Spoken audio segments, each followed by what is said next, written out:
저는 시골 마을에서 평생을 살아왔어요. 마을은 작았지만 사람 사는 정이 넘치는 곳이었죠. 아침이면 종달새 소리가 들리고 저녁이면 먼 산 위로 붉게 물든 노을이 참 예뻤습니다. 그런 평화로운 풍경 속에서 하루를 시작하며 작은 밭을 일구고 동네 친구들과 차를 마시며 웃고 떠드는 것이 제 일상이었죠.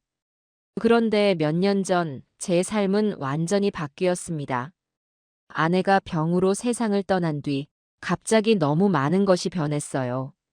그 전까지는 같이 밭일을 하며 하루하루를 소소하게 살아갔는데 아내가 없으니 집이 텅 빈 것처럼 느껴지더군요. 냉장고에 넣어둔 반찬마저 손이 가지 않았습니다.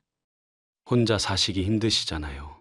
아버지, 저희랑 같이 사세요. 그 말은 아들이 제안한 것이었어요. 며느리도 옆에서 고개를 끄덕이며 적극적으로 권유했죠. 처음엔 고맙고 든든했어요. 자식들이 그래도 부모 생각은 한다는 게 얼마나 다행인지요. 이삿날, 아들은 제 작은 짐을 트럭에 싣고 한참을 달려 도시로 데려갔습니다. 도시는 참 시끄러웠어요. 공기는 무겁고 사람들은 바쁘게 지나가며 서로 쳐다보지도 않았죠. 여기가 아버지 방이에요. 아들이 안내한 방은 작은 방 하나였어요. 제 물건을 채 넣기도 전에 며느리가 다가와 말했죠.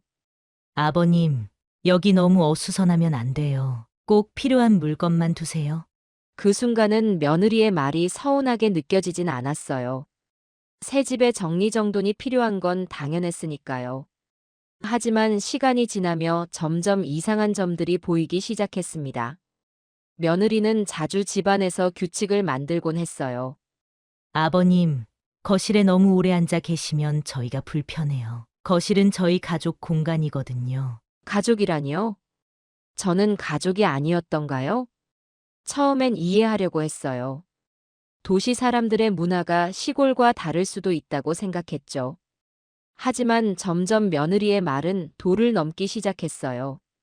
어느 날은 제가 아침밥을 먹고 난 뒤 그릇을 씻으려 했어요. 근데 며느리가 서둘러 말렸습니다. 아버님, 그냥 계세요. 괜히 손대시다가 부엌 어지럽혀지면 제가 2번 일해야 하잖아요. 저는 무안해졌지만 아무 말도 하지 않았어요. 그런데 이런 일이 계속되다 보니 제 자신이 정말로 이 집의 짐이 된 것 같더군요. 더 심한 일도 있었어요. 화분을 정리하던 중 며느리가 저를 찾아와 말했죠.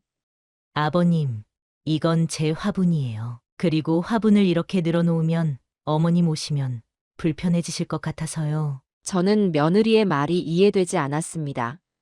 어머님이라니요? 아내는 이미 세상을 떠났는데 말이죠. 알고 보니 며느리가 자신의 어머니를 초대할 준비를 하고 있었던 겁니다. 며칠 후 작은 일이 벌어졌습니다. 저는 거실에 앉아 TV를 보고 있었어요. 오래된 드라마 재방송이 나오길래 추억을 떠올리며 웃었죠. 그때 며느리가 지나가다가 말을 던졌습니다. 아버님, 거실은 저희 가족 공간인데 너무 오래 앉아 계시면 저희가 좀 불편해요. 그녀는 웃으며 말했지만 그 웃음 속엔 날이 서 있었습니다. 순간 기분이 나빴지만 그저 알겠다고 대답하고 방으로 들어갔습니다. 아들은 며느리의 이런 태도를 전혀 눈치채지 못하는 것 같았습니다. 오히려 그녀가 집안일을 하느라 고생이 많다며 감싸기 바빴죠. 아버지, 아내도 힘들어하는 거 보이잖아요. 그냥 서로 좀 맞춰가시면 되잖아요. 저는 답답했습니다. 아들은 제가 얼마나 마음이 불편한지 모르는 것 같았죠. 며느리의 간섭은 날이 갈수록 심해졌습니다. 아버님, 신발을 이렇게 아무 데나 두시면 안 돼요. 정리 좀 해주세요.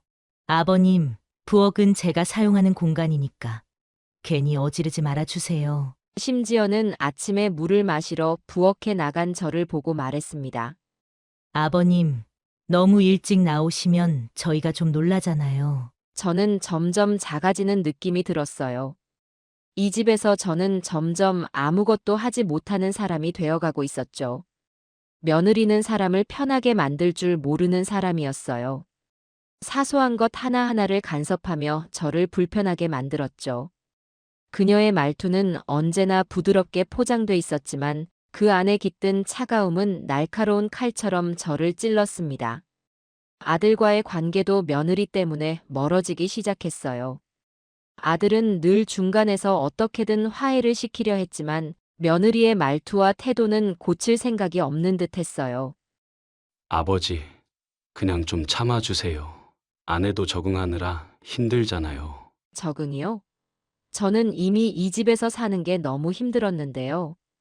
며느리의 행동 중 가장 참기 어려운 건 제가 이 집에 있는 걸 마치 큰 짐처럼 여긴다는 점이었어요. 그녀는 직접적으로 그런 말을 하진 않았지만 모든 행동과 말투로 제게 신호를 보내고 있었죠. 당신은 여기에 있을 자격이 없다. 그녀는 집안 곳곳에 자기만의 규칙을 세우며 저를 구석으로 몰아넣고 있었어요. 그런 날들이 쌓여갈수록 저는 점점 더 무력감을 느꼈어요. 그런데 이 모든 일이 아직 시작일 뿐이라는 것을 저는 몰랐어요. 아들과 저는 항상 가까운 사이였어요. 아내가 살아있을 때도 아들은 제 곁에서 많은 시간을 보냈죠.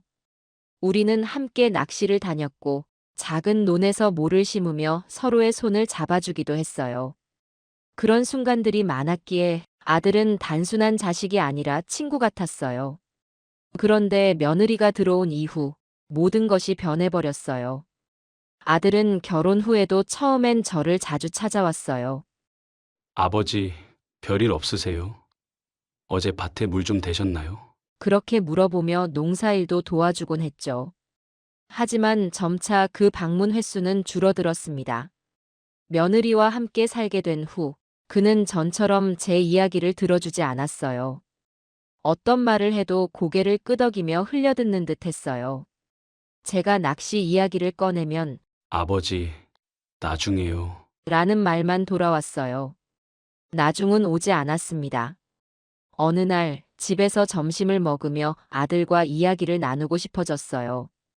요즘 회사 일은 어때? 아들은 고개도 들지 않은 채 대답했어요. 그냥 뭐, 바쁘죠?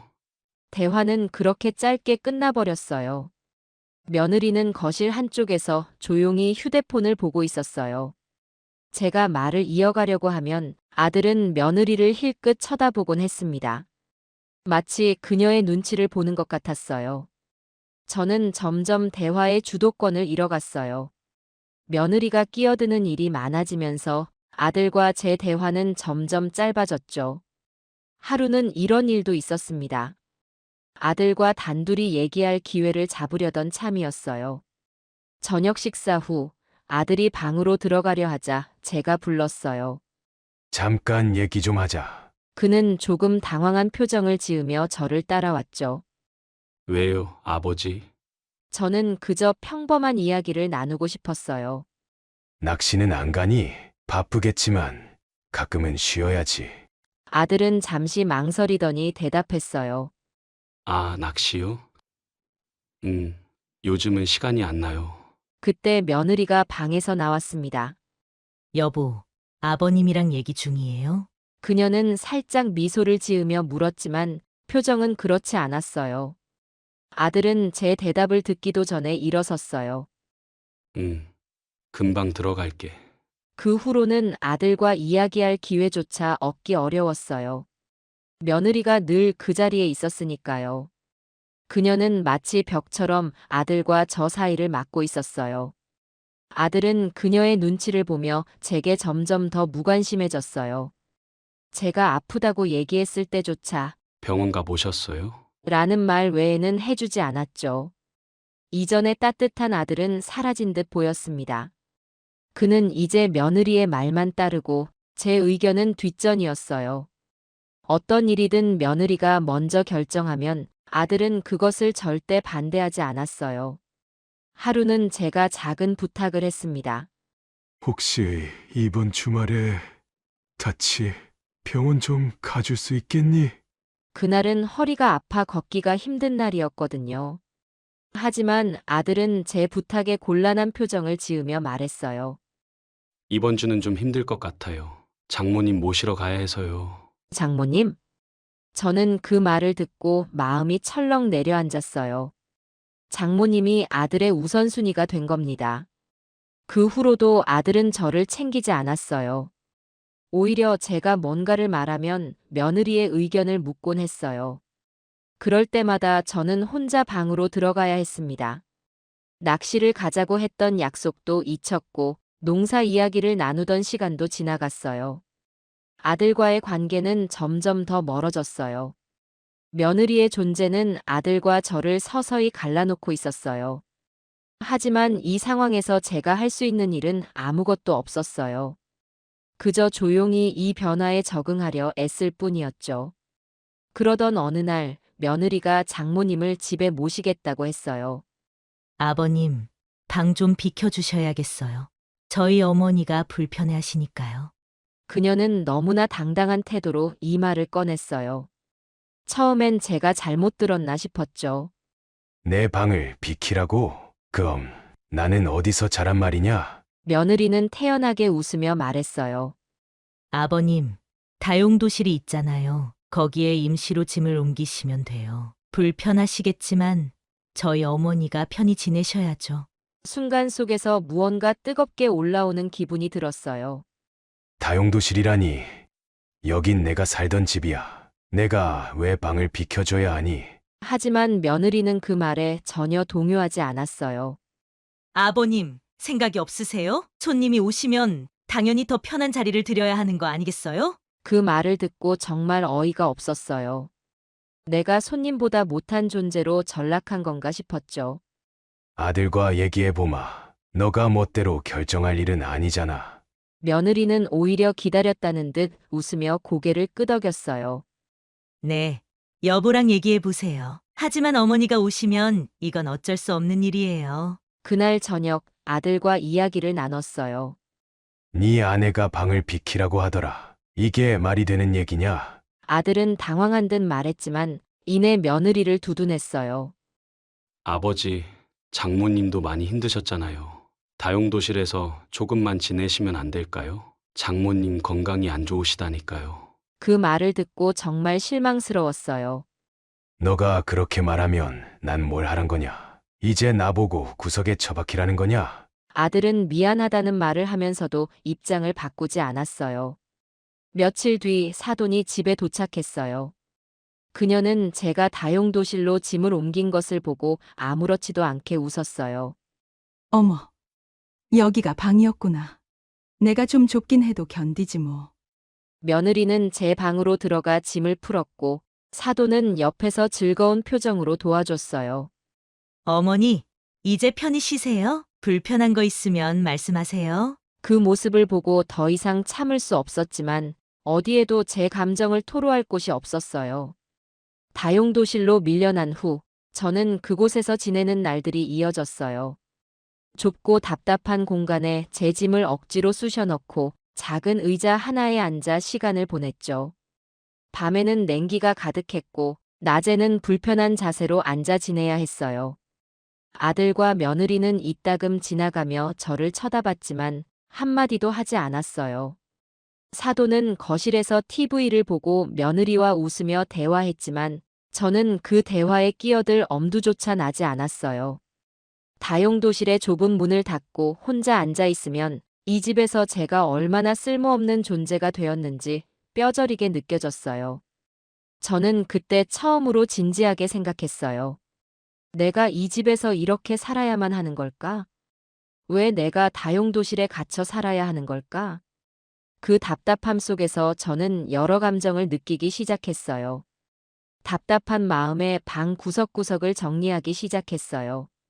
낡은 상자와 오래된 잡동사니들을 한참 정리하다 보니 오래전 기억들이 떠오르더군요. 상자 안에는 제가 아내와 함께 찍은 사진이 들어 있었어요. 밝게 웃는 아내와 어린 시절의 아들 모습이 담긴 사진을 보니 가슴이 저릿했죠. 그 시절엔 우리가 이렇게 멀어질 거라고는 상상조차 못했어요. 사진을 꺼내 한참을 바라보다가 다시 현실로 돌아와 상자를 덮었어요. 그러던 중 다용도실 한쪽 구석에 방치된 낡은 서랍장이 눈에 들어왔어요. 이건 언제부터 여기 있었던 거지? 서랍장은 겉에 먼지가 두껍게 쌓여 있었어요. 정리하던 김에 서랍장 안도 살펴보기로 했죠. 서랍을 열자 안에는 오래된 종이 뭉치들이 들어 있었어요. 영수증, 편지, 메모 같은 것들이 뒤섞여 있었죠. 별 의미 없는 것들이라 생각하며 하나씩 넘기던 중 한 장의 문서가 눈에 띄었어요. 도톰한 봉투에 넣어진 문서를 꺼내 펼쳤더니 제 이름이 적혀 있었어요. 이게 뭐지? 문서를 자세히 살펴보니 집 등기부등본이었어요. 제가 아들에게 사준 이 집의 명의가 아들의 이름으로 되어 있었던 문서였죠. 등기부등본을 들고 한참을 멍하니 앉아 있었어요. 그래. 이 집은 내가 모든 돈을 모아 아들에게 장만해 준 집이지. 그 사실을 다시 떠올리니 복잡한 감정이 밀려왔어요. 처음 이 집을 살 때의 기억이 뚜렷이 떠올랐죠. 아내가 떠난 후 아들이 제게 말했었어요. 아버지, 혼자 계시기 힘드시잖아요. 제가 아버지를 모시고 살겠습니다. 집을 한 채 마련해 보겠습니다. 그 말을 듣고 저는 기꺼이 제 모든 돈을 내놓았어요. 아들이 안정적으로 가정을 꾸리기를 바라는 마음에서였습니다. 당시에는 행복한 마음으로 이 집을 장만했어요. 이 집에서 아들이 며느리와 행복하게 살겠지. 나도 늙어서 기대지 않고 살 수 있겠지. 그런 생각으로 집을 마련했는데 지금 제가 다용도실에서 살고 있다는 현실이 너무나 비참했어요. 문서를 손에 쥔 채 다용도실에서 한참을 앉아 있었어요. 이 집이 제 피와 땀이 들어간 결과물이라는 생각이 드니 마음이 복잡해졌어요. 내가 왜 이렇게 살아야 하지? 며느리와 사돈이 웃으며 거실에서 대화하는 소리가 문틈으로 들어왔어요. 그 소리가 들릴 때마다 억울함이 더 커졌죠. 그 순간 결심이 섰어요. 이대로 있을 순 없어. 이건 내 집이야. 내 돈으로 산 집이라고. 등기부등본을 손에 들고 있자니 이 집에 대한 권리가 제 손안에 있다는 걸 확실히 느꼈어요. 명의는 아들의 이름이지만 이 집은 내가 만든 거나 다름없이. 그날 밤 저는 잠을 이루지 못했어요. 오래된 종이를 가슴에 안고 앞으로 해야 할 일에 대해 깊이 고민했죠. 다음 날 며느리가 다용도실 앞을 지나며 말을 던졌어요. 아버님, 정리 좀 하세요. 다용도실이 너무 지저분하잖아요. 그 말이 제게 마치 칼처럼 꽂혔어요. 등기부등본을 다시 한번 쥐며 속으로 다짐했어요. 그래, 곧 정리하마. 내가 이 집에서 할 일을 모두 끝낸 뒤에 그날 이후 다용도실의 좁은 공간은 제게 계획을 세우는 장소가 되었어요. 등기부등본이 제게 다시금 희망을 주었죠. 이 집에서 내가 진짜 해야 할 일이 무엇인지 뚜렷하게 보이기 시작했어요. 며느리는 날이 갈수록 제게 더 막대했어요. 처음엔 간접적인 태도였어요. 눈치를 주거나 말을 돌리거나 필요한 물건을 제때 주지 않는 식으로요. 그녀는 처음부터 저를 불편하게 만들면서도 절대 대놓고 적대감을 드러내지는 않았죠. 하지만 시간이 지나면서 며느리의 태도는 점점 노골적으로 변해갔어요. 아버님, 다용도실에 짐이 너무 많아요. 이렇게 하면 집이 엉망진창이 되잖아요. 아침부터 다용도실 문 앞에 서서 그렇게 말을 던졌어요. 짐이라도 정리 좀 해보세요. 아니면 버리든가요. 그 말이 얼마나 무례하게 들렸는지 말할 수가 없었어요. 내 짐을 버리라는 거냐? 이 집에서 내가 가져온 물건들인데 말이다. 내가 이렇게 대꾸하면 며느리는 항상 똑같은 말을 했죠. 아버님도 아셔야죠. 여긴 저희 집이에요. 그러니까 규칙을 지켜주셔야 해요. 규칙이라니 웃음만 나왔어요. 내가 직접 돈을 들여 산 이 집에서 이제는 내가 규칙을 따라야 한다는 말이 얼마나 우스꽝스럽던지요. 하지만 참았어요. 더 큰 일이 벌어지면 아들마저 며느리의 편을 들 것이 분명했기 때문이죠. 며느리의 태도는 갈수록 더 악화되었어요. 아침이면 다용도실 앞에서 소리내어 물건을 치우는 소리로 저를 깨우고 점심이면 사돈과 함께 제 이야기를 수군거리며 비웃곤 했죠. 어머니, 저런 분이 있어서 저희가 얼마나 고생하는지 아세요? 사돈은 고개를 끄덕이며 동조했어요. 그래도 어쩌겠니. 참고 살아야지. 어른을 내보낼 수도 없잖아.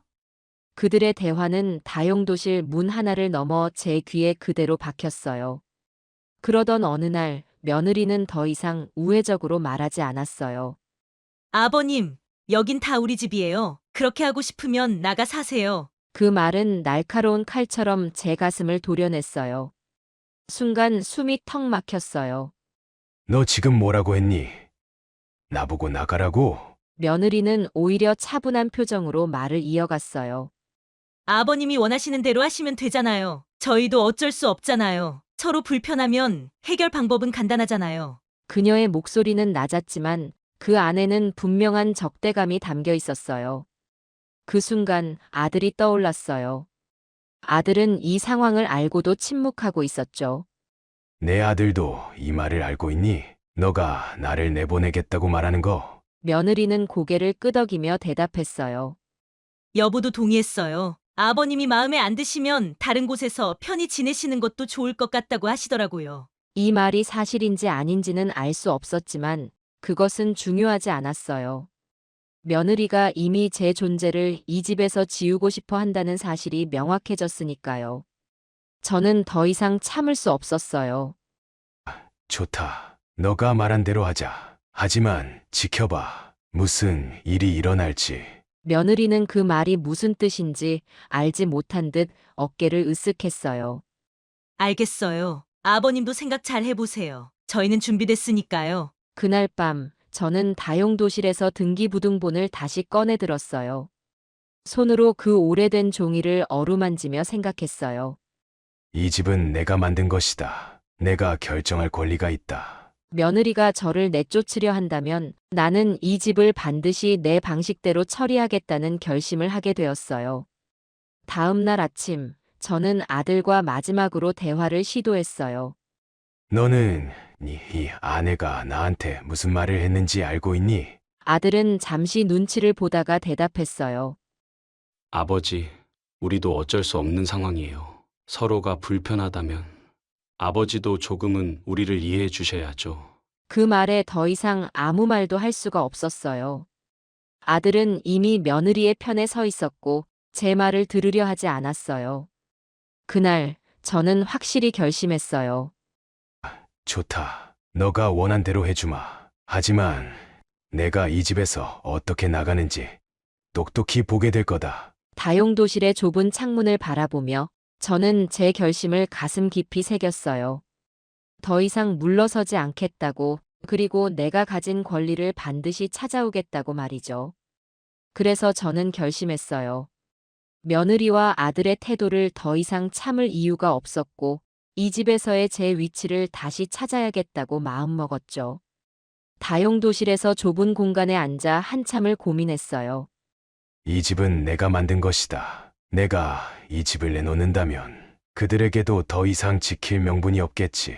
먼저 변호사를 찾아가기로 했어요.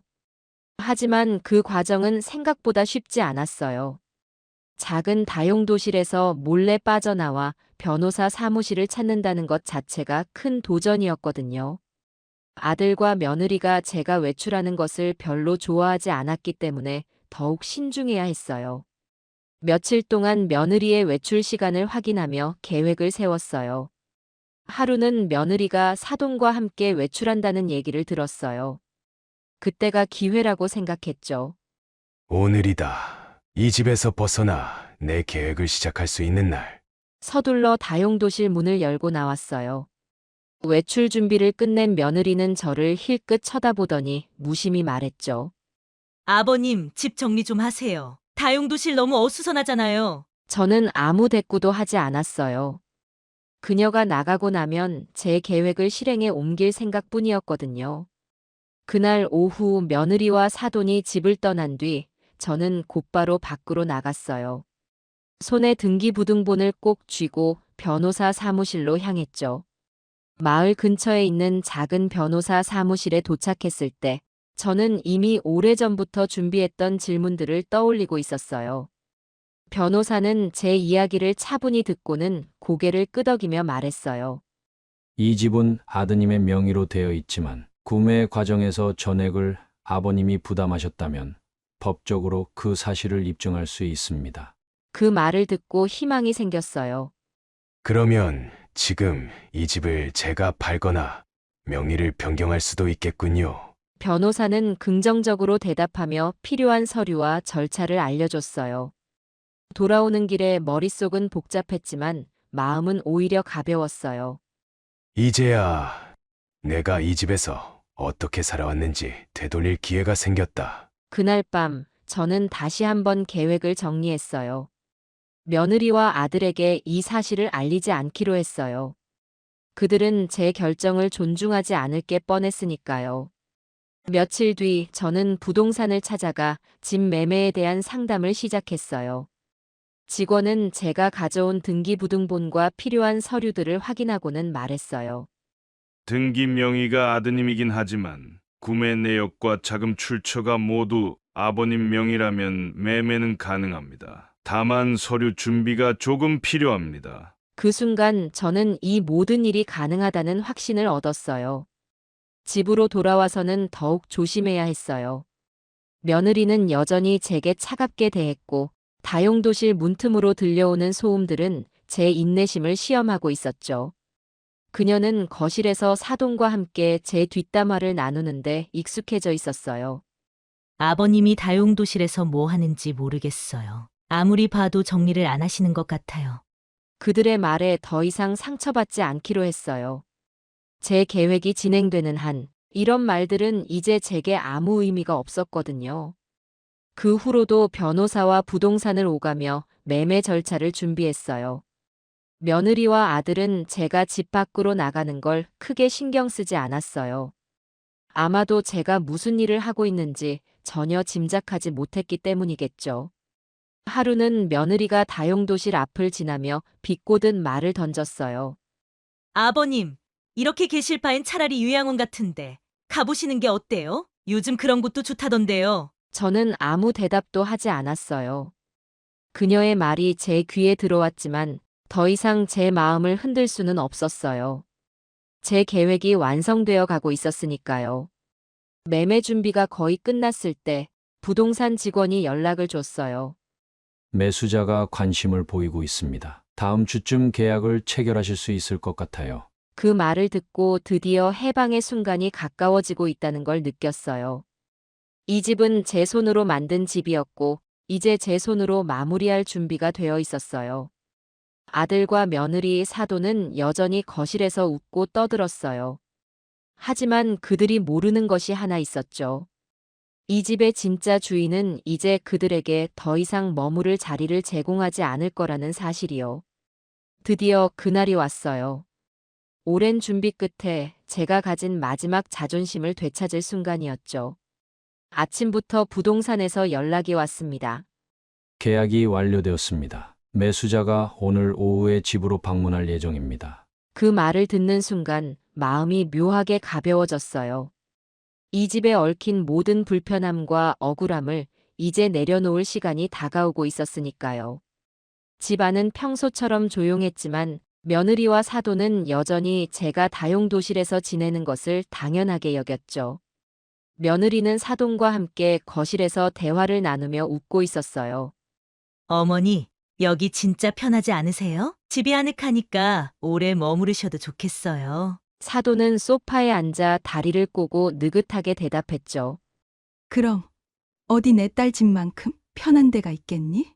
그들의 대화가 들려올 때마다 억울한 마음은 커졌지만 저는 애써 표정을 감췄습니다. 오늘 모든 게 정리될 거라는 걸 알고 있었기 때문이죠.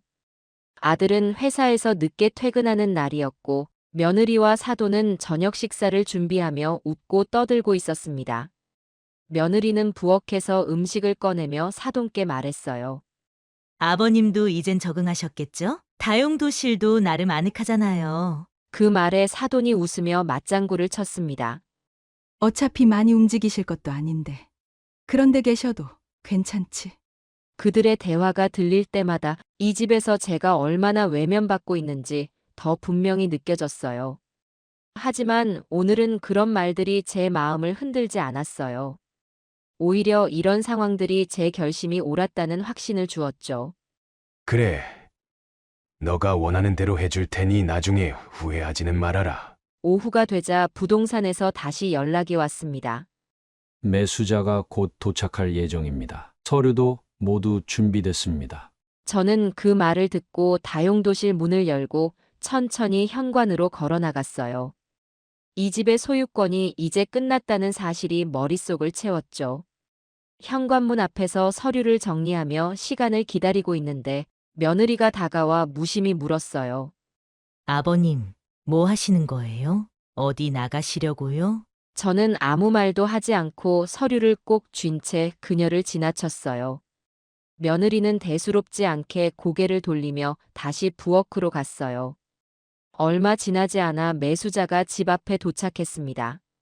그는 깔끔한 정장을 입고 서류를 들고 있었어요. 부동산 직원도 함께 따라왔죠. 안녕하세요. 이 집의 소유권을 넘겨받게 될 사람입니다. 그가 그렇게 말했을 때 저는 안으로 들어가 그들을 안내했습니다. 새로운 주인이 현관문을 열고 들어서는 순간 집안의 공기가 달라졌어요. 거실에서 웃고 있던 며느리와 사돈이 고개를 들어 낯선 사람을 바라봤습니다.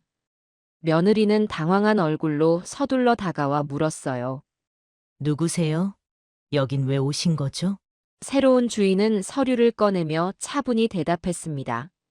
일주일 뒤 이 집의 새로운 소유주입니다. 이곳은 제 집이에요. 그 말을 듣는 순간 며느리의 얼굴이 하얗게 질렸습니다. 사돈은 어리둥절한 표정을 지으며 며느리를 쳐다봤어요. 뭐라고? 이게 무슨 말이야? 그들의 반응을 지켜보며 저는 한 발 뒤로 물러섰습니다. 그 순간 제 마음은 후련해졌어요. 며느리는 서둘러 저를 쳐다보며 물었어요. 아버님, 이게 대체 무슨 일이에요? 저는 차분히 서류를 들고 대답했죠. 너가 항상 말했지. 여긴 너 집이라고. 그래서 난 내 집을 팔았을 뿐이다. 그 말에 며느리는 손을 떨며 소리쳤습니다. 팔았다고요? 그게 무슨 소리예요? 왜 그런 걸 저희한테 말도 없이? 그녀의 목소리가 떨렸지만 저는 그저 담담히 그녀를 바라보았습니다. 얼마 뒤 아들이 달려왔고 집안의 분위기가 심상치 않다는 것을 눈치챘어요. 거실에는 며느리와 사돈이 어리둥절한 표정으로 서 있었고 새로운 소유주와 부동산 직원이 대화를 나누고 있었습니다. 아들은 다급히 신발을 벗고 거실로 들어섰어요. 뭐야? 이게 대체 무슨 상황이야? 누군데 집 안에 들어와 있어? 며느리가 당황한 얼굴로 아들을 맞이했어요. 여보, 지금 아버님이 집을 팔았대. 그 말을 듣는 순간 아들의 얼굴이 굳어졌어요. 팔았다고? 여보, 그게 무슨 말이야? 아버지가 왜 집을 팔아? 부동산 직원이 차분히 상황을 설명하려 했어요. 오늘부로 이 집은 새로운 소유주에게 소유권이 넘어갔습니다. 계약 절차는 모두 완료되었고요. 새로운 소유주도 서류를 들어보이며 말했죠. 앞으로 이 집에서 지내게 될 사람입니다. 빠르게 이사를 준비해 주세요. 아들은 그제야 저를 쳐다봤어요. 아버지, 이게 대체 무슨 짓이에요? 왜 우리한테 말도 없이 이런 일을 하신 거예요? 저는 천천히 고개를 들고 아들을 바라봤어요. 너가 항상 말했지. 여긴 너희 집이라고. 그래서 난 내 집을 팔았을 뿐이다. 아들은 얼굴이 빨개지며 분노를 터뜨렸어요. 아버지, 어떻게 그럴 수 있어요? 우리가 여기서 어떻게 살라고요? 저는 그의 격앙된 목소리에 흔들리지 않고 대답했어요. 어떻게 살든 그건 너가 알아서 할 일이다. 너가 나에게 했던 말처럼 이 집은 너가 책임질 집이 아니지 않았냐? 아들은 말문이 막힌 듯 고개를 떨구더니 다시 소리를 높였어요. 그래도 이건 아니잖아요. 여긴 저희 가족이 사는 집이에요. 아버지가 왜 갑자기 이런 결정을 하셨냐고요? 저는 그의 말을 끊으며 담담히 말했어요. 갑자기.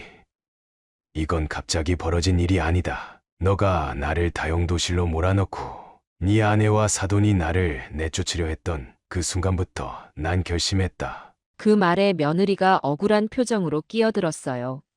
아버님, 저희가 언제 아버님을 내쫓으려 했다고 그러세요? 그런 적 없잖아요. 저는 며느리를 똑바로 바라보며 말했어요. 그럼 너가 내게 했던 말은 뭔가? 여긴 다 우리 집이에요.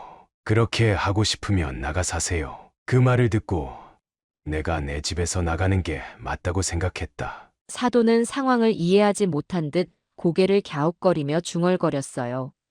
아니, 여기서 다들 왜 난리를 치는 거야? 집을 왜 판 거야? 저는 그녀를 향해 냉정히 대답했어요. 이 집은 내가 산 집이었고 내가 책임지고 팔았습니다. 무슨 문제 있습니까? 아들은 더 이상 말을 잇지 못하고 고개를 떨군 채 손을 부들부들 떨었어요. 그는 분노에 찬 목소리로 마지막으로 물었어요. 아버지, 정말 이렇게까지 해야 했어요? 저는 그를 똑바로 바라보며 대답했어요. 그래야만 했다. 너희가 원했던 대로 내가 여기서 나가고 이 집도 떠나게 되었다. 이제 너희도 너희가 원한 대로 해라. 아들은 한동안 아무 말도 하지 못하고 그 자리에 서 있었어요. 그날 저녁, 저는 작은 가방 하나를 들고 집을 나섰어요. 아들과 며느리는 혼란에 빠진 채 집 안에서 상황을 정리하지 못하고 있었죠. 저는 다시는 돌아오지 않겠다는 마음으로 천천히 걸어 나갔어요. 모든 것은 끝났고, 이제는 제 새로운 삶이 시작될 준비가 되었으니까요.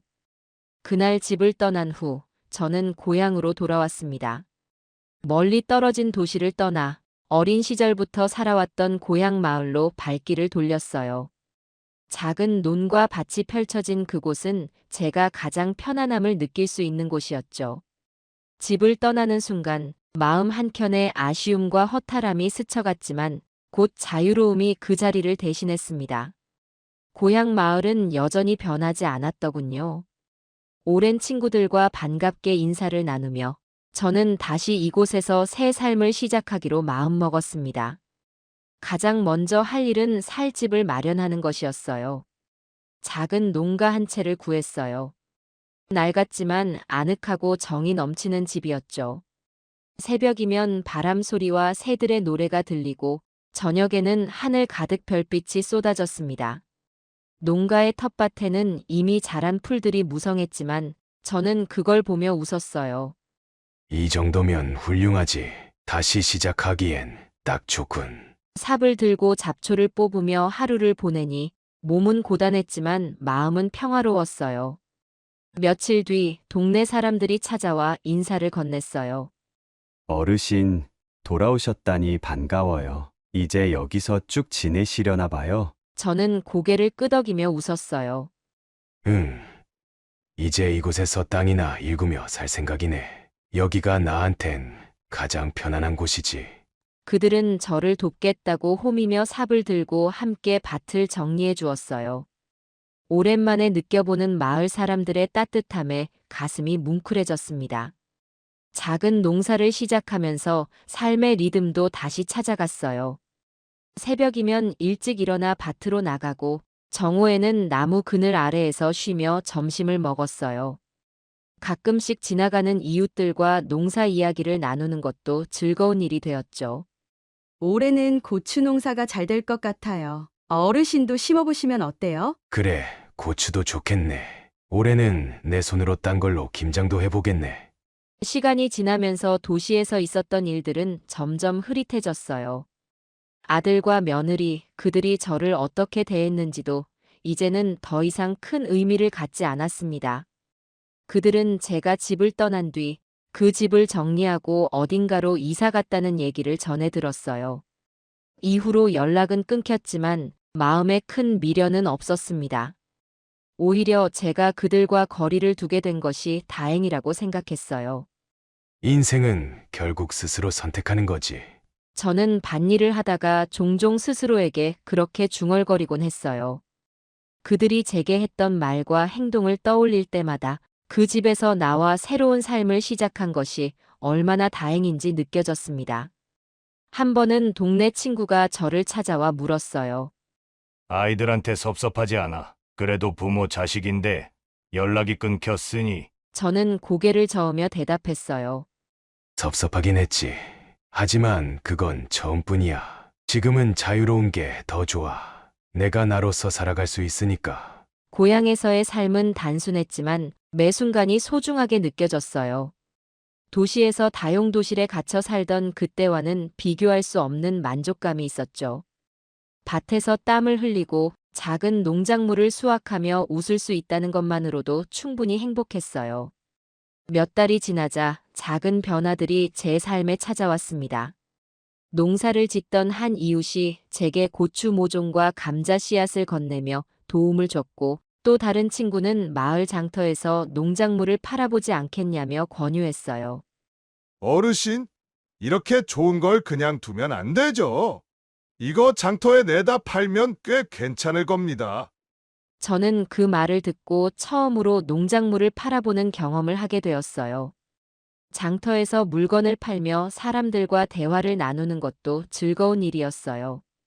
어르신, 이 감자 정말 맛있네요. 어떻게 이렇게 잘 키우셨어요? 그저 정성껏 물 주고 거름 주면 다들 이렇게 잘한다네. 그런 작은 대화들이 삶에 활력을 불어넣어 줬어요. 고향으로 내려온 지 1년이 지나가고 있었어요.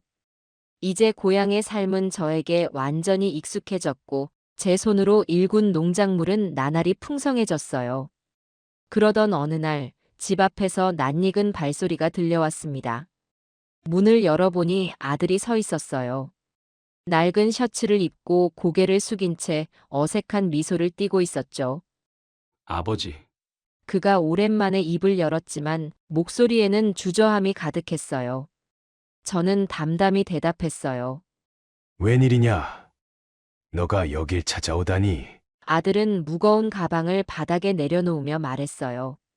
그냥 아버지가 어떻게 지내시는지 궁금했어요. 저는 그를 집 안으로 들였지만 마음속에서는 복잡한 감정이 일었습니다. 그가 여기까지 온 이유를 알고 싶었죠. 밥은 먹었냐? 이왕 왔으니 차나 한잔하고 가라. 아들은 고개를 끄덕이며 의자에 앉았어요. 그의 손은 초조한 듯 계속 테이블을 두드리고 있었죠. 차를 따라주며 물었어요. 이제 와서 나를 찾아온 이유가 뭐냐? 딱히 보고 싶어서 온 것 같진 않은데. 아들은 잠시 침묵하더니 솔직하게 말했어요. 사실 여유가 없어요, 아버지. 아내랑도 사이가 틀어졌고, 일도 잘 풀리지 않아요.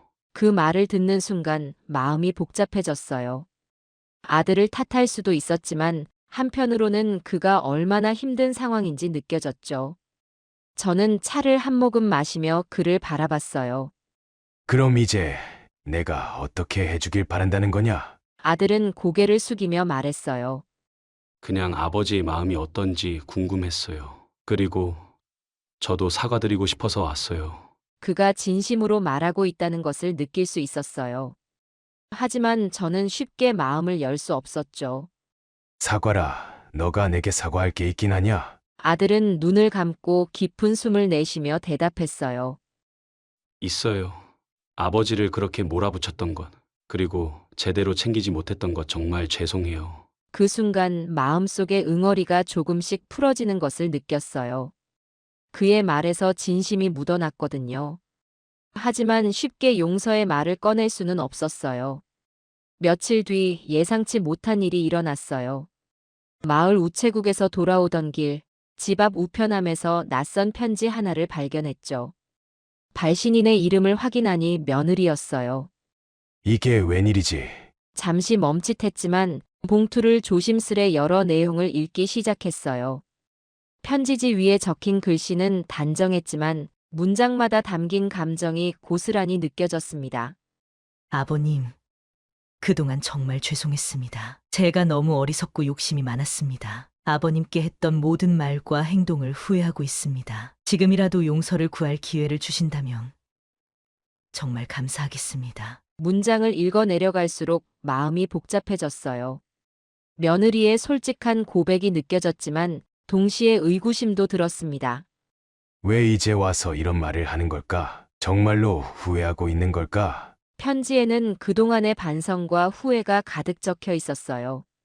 아버님께서 얼마나 힘드셨을지 생각도 못했습니다. 제가 얼마나 이기적이었는지 이제서야 깨닫게 됐습니다. 저희 어머니까지 모시느라 아버님께 더 큰 부담을 드렸던 것도 정말 잘못이었다고 생각합니다. 이제서야 깨달았다는 그녀의 말이 진심처럼 보였지만 속으로는 여전히 경계심이 남아 있었어요. 그동안 제가 겪었던 서운함과 상처는 결코 쉽게 지워질 수 있는 게 아니었으니까요. 편지 끝부분에는 그녀의 부탁이 담겨 있었어요. 아버님께서 기회를 주신다면 직접 찾아뵙고 제 마음을 전하고 싶습니다. 다시 한번 죄송합니다. 용서받을 자격이 없지만 그래도 용기를 내서 이 편지를 씁니다. 그 글을 읽고 나니 잠시 멍해졌어요. 과거의 며느리라면 결코 이런 글을 쓰지 않았을 거라는 생각이 들었죠. 그녀가 진심으로 변하려고 하는 건가 싶기도 했어요. 하지만 의심은 쉽게 사라지지 않았습니다. 갑자기 왜 이런 편지를 보낸 거지? 지금 상황이 어려워서 그런 건가? 아니면 진짜 후회하고 있는 건가? 편지를 손에 쥔 채 한참 동안 고민했어요. 그녀의 말이 진심일 수도 있고 단지 상황을 모면하려는 시도일 수도 있었죠. 결국 편지를 다시 접어 책상 위에 올려두고 한동안 생각에 잠겼습니다. 지금 내가 이 편지에 어떤 반응을 보여야 할까? 며느리의 행동과 말들이 머릿속을 스쳐 지나갔어요. 그동안 그녀는 얼마나 차갑고 날카로운 말들로 제 마음을 아프게 했는지 떠올랐습니다. 하지만 동시에 그녀가 이제라도 사과를 하려고 용기를 냈다는 점을 무시할 수는 없었어요. 며느리의 편지에서 느껴지는 진심과 경계심 사이에서 갈등했어요. 정말 진심이라면 한 번쯤은 그녀와 마주 앉아 얘기해 볼 필요가 있지 않을까? 며느리의 편지를 읽은 뒤 저는 깊은 고민에 빠졌어요. 그녀의 말이 진심으로 느껴졌지만 지난날의 상처가 쉽게 지워지지는 않았거든요. 하지만 그녀가 용기를 내 사과하려는 마음이 진심이라면 대화의 기회를 주는 것도 나쁘지 않다고 생각했어요. 결국 그녀에게 답장을 쓰기로 했어요. 너가 진심이라면 한번 직접 얼굴을 보고 얘기해 보자. 며칠 뒤 아들과 며느리가 함께 고향집을 찾아왔어요. 집 앞에 선 두 사람의 표정은 어색하기만 했고 서로 눈도 잘 마주치지 못하고 있었어요. 저는 그들을 차분히 맞이하며 마당으로 자리를 안내했어요. 왔구나. 이제 무슨 얘기를 하려고 여기까지 온 거냐? 먼저 며느리가 입을 열었어요. 그녀는 고개를 숙이고 울먹이며 말을 이어갔어요. 아버님, 정말 죄송합니다. 제가 잘못했어요. 그때는 제 욕심만 앞섰고 아버님께 얼마나 큰 상처를 드렸는지 몰랐어요. 하지만 이제야 깨달았어요. 아버님이 얼마나 힘드셨을지 생각하면 너무 죄송합니다. 그녀의 목소리는 떨렸고 눈가에는 눈물이 맺혀 있었어요. 그 모습을 보니 마음 한구석이 묘하게 흔들렸어요. 그동안의 날카롭고 차가웠던 모습과는 완전히 달라 보였죠. 아들도 조심스레 말을 꺼냈어요. 아버지, 저도 잘못했어요. 그동안 아내의 말만 듣고 아버지를 제대로 챙기지 못했어요. 제가 얼마나 철이 없었는지, 아버지가 우리를 위해 얼마나 희생하셨는지 이제야 알았어요. 아들은 고개를 숙이며 한참 동안 말을 잇지 못했어요. 그들의 사과는 진심처럼 느껴졌지만 한편으로는 그 모든 시간을 떠올리니 쉽게 마음을 열 수 없었어요. 저는 한참 동안 두 사람을 바라보다가 차분히 대답했어요. 그래. 나도 너희가 왜 그랬는지 이제 조금은 이해할 것 같구나. 하지만 그동안 내가 얼마나 서운했는지, 얼마나 고통스러웠는지도 너희가 알아야 한다. 며느리는 고개를 숙이며 눈물을 닦았어요. 아버님, 정말 죄송합니다. 제가 너무 어리석었어요. 어머니를 모시면서도 아버님께는 왜 그렇게 냉정했는지 지금 생각하면 정말 부끄럽습니다. 아버님께서 제 말을 듣고 얼마나 마음이 아프셨을지 이제야 알겠어요. 그녀의 솔직한 고백을 듣고 나니 서운함과 분노가 조금씩 풀어지는 것을 느꼈어요. 그래. 너도 힘들었겠지. 하지만 그 힘듦을 나에게만 떠넘기는 것 같아. 내가 얼마나 고통스러웠는지 모르겠구나. 며느리는 고개를 끄덕이며 말했어요. 아버님 말씀이 맞아요. 제가 너무 이기적이었어요. 앞으로는 아버님께 그런 실수를 절대 반복하지 않을게요. 아들도 고개를 끄덕이며 말을 이었어요. 아버지, 저희가 정말 많이 배웠어요. 아버지의 희생이 없었다면 지금의 저희도 없었을 거라는 걸 이제야 깨달았어요. 다시는 아버지께 상처를 드리는 일이 없도록 하겠습니다. 그들의 진심 어린 사과를 듣는 동안 마음속 깊이 묻어두었던 서운함이 조금씩 풀렸어요. 한편으로는 그들이 이렇게라도 후회하고 찾아왔다는 사실에 감사함도 느껴졌어요. 그래. 나도 이제야 너희가 왜 그렇게 했는지 이해하려고 한다. 우리 모두 부족했지만 지금이라도 이렇게 솔직히 얘기해줘서 고맙구나. 저는 두 사람을 보며 차를 한 잔 따라줬어요. 우리 셋은 한참 동안 이런저런 대화를 나누며 조금씩 분위기를 풀어갔어요. 그동안의 갈등과 오해가 풀리는 것 같은 느낌이 들었어요. 아들과 며느리는 저녁이 되어서야 집으로 돌아갔어요. 저는 그날 밤 한참 동안 생각에 잠겼어요. 과거의 상처가 완전히 사라지진 않았지만 그들이 진심으로 용서를 구하고자 했던 마음이 느껴졌기 때문이죠. 그날 이후 저는 그들을 조금씩 이해하려고 노력하기 시작했어요.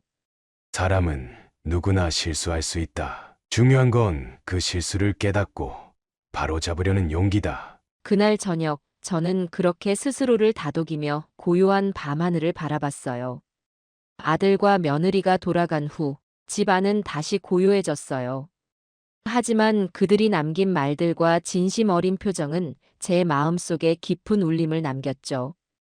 그들의 사과를 받아들였지만 그동안 쌓였던 서운함과 상처가 완전히 사라진 건 아니었어요.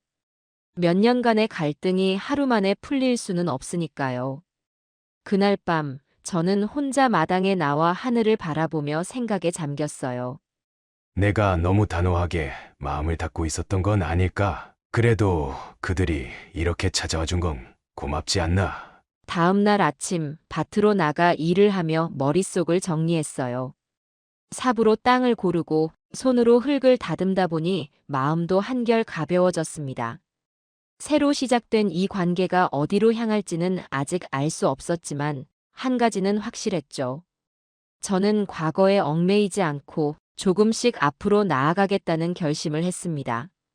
며칠 후 뜻밖에도 아들이 먼저 연락을 해왔어요. 아버지, 주말에 잠깐 들러도 될까요? 이번엔 아이들도 데려가려고 해요. 그 말을 듣고 순간 놀랐어요. 그동안 얼굴을 못 봤던 손주들을 만날 기회가 생긴 거였으니까요. 저는 흔쾌히 대답했어요. 그래, 오고 싶으면 와라. 너희가 오면 집이 좀 북적거려 좋겠구나. 그 주말 아들과 며느리 그리고 두 손주가 고향집에 찾아왔어요. 손주들은 처음엔 어색해했지만 곧 마당에서 뛰어놀기 시작했죠. 저는 그 모습을 바라보며 마음이 따뜻해졌어요. 손주들을 보며 아이들을 자주 못 봤던 지난날이 떠올랐어요. 이제라도 이렇게 보게 되어 다행이다. 아들과 며느리는 마당 한쪽에서 저를 도와 밭일을 시작했어요. 며느리는 작은 모종삽을 들고 땀을 흘리며 일을 했고 아들은 무거운 짐을 나르며 저를 도왔죠. 아버지, 이거 어떻게 심는 거예요? 여보, 여기 물 좀 더 줘야 하는 거 아니에요? 그들의 대화가 밭 한가운데서 오가는 걸 보니 과거의 냉랭했던 모습이 점차 사라지고 있음을 느꼈습니다. 점심때가 되자 며느리는 부엌으로 들어가 음식을 준비하기 시작했어요. 손주들은 신나게 달려다니다 지쳤는지 마루에 앉아 쉬고 있었죠. 저는 아들과 함께 마당 한쪽에 앉아 오랜만에 대화를 나눴어요. 아버지, 요즘은 좀 어떠세요? 여기서 혼자 지내시느라 힘들진 않으세요? 저는 고개를 저으며 말했죠. 힘들긴 해도 마음은 편하다. 시끄러운 도시보다 이곳이 내겐 잘 맞는구나. 아들은 미소를 지으며 대답했어요. 그래도 가끔은 저희가 좀 더 신경 쓸 걸 그랬어요. 죄송합니다, 아버지. 그의 말에 저는 고개를 끄덕이며 대답했어요. 그래, 이제라도 이렇게 찾아와 주니 고맙다. 그날 이후 아들과 며느리는 조금씩 더 자주 저를 찾아오기 시작했어요.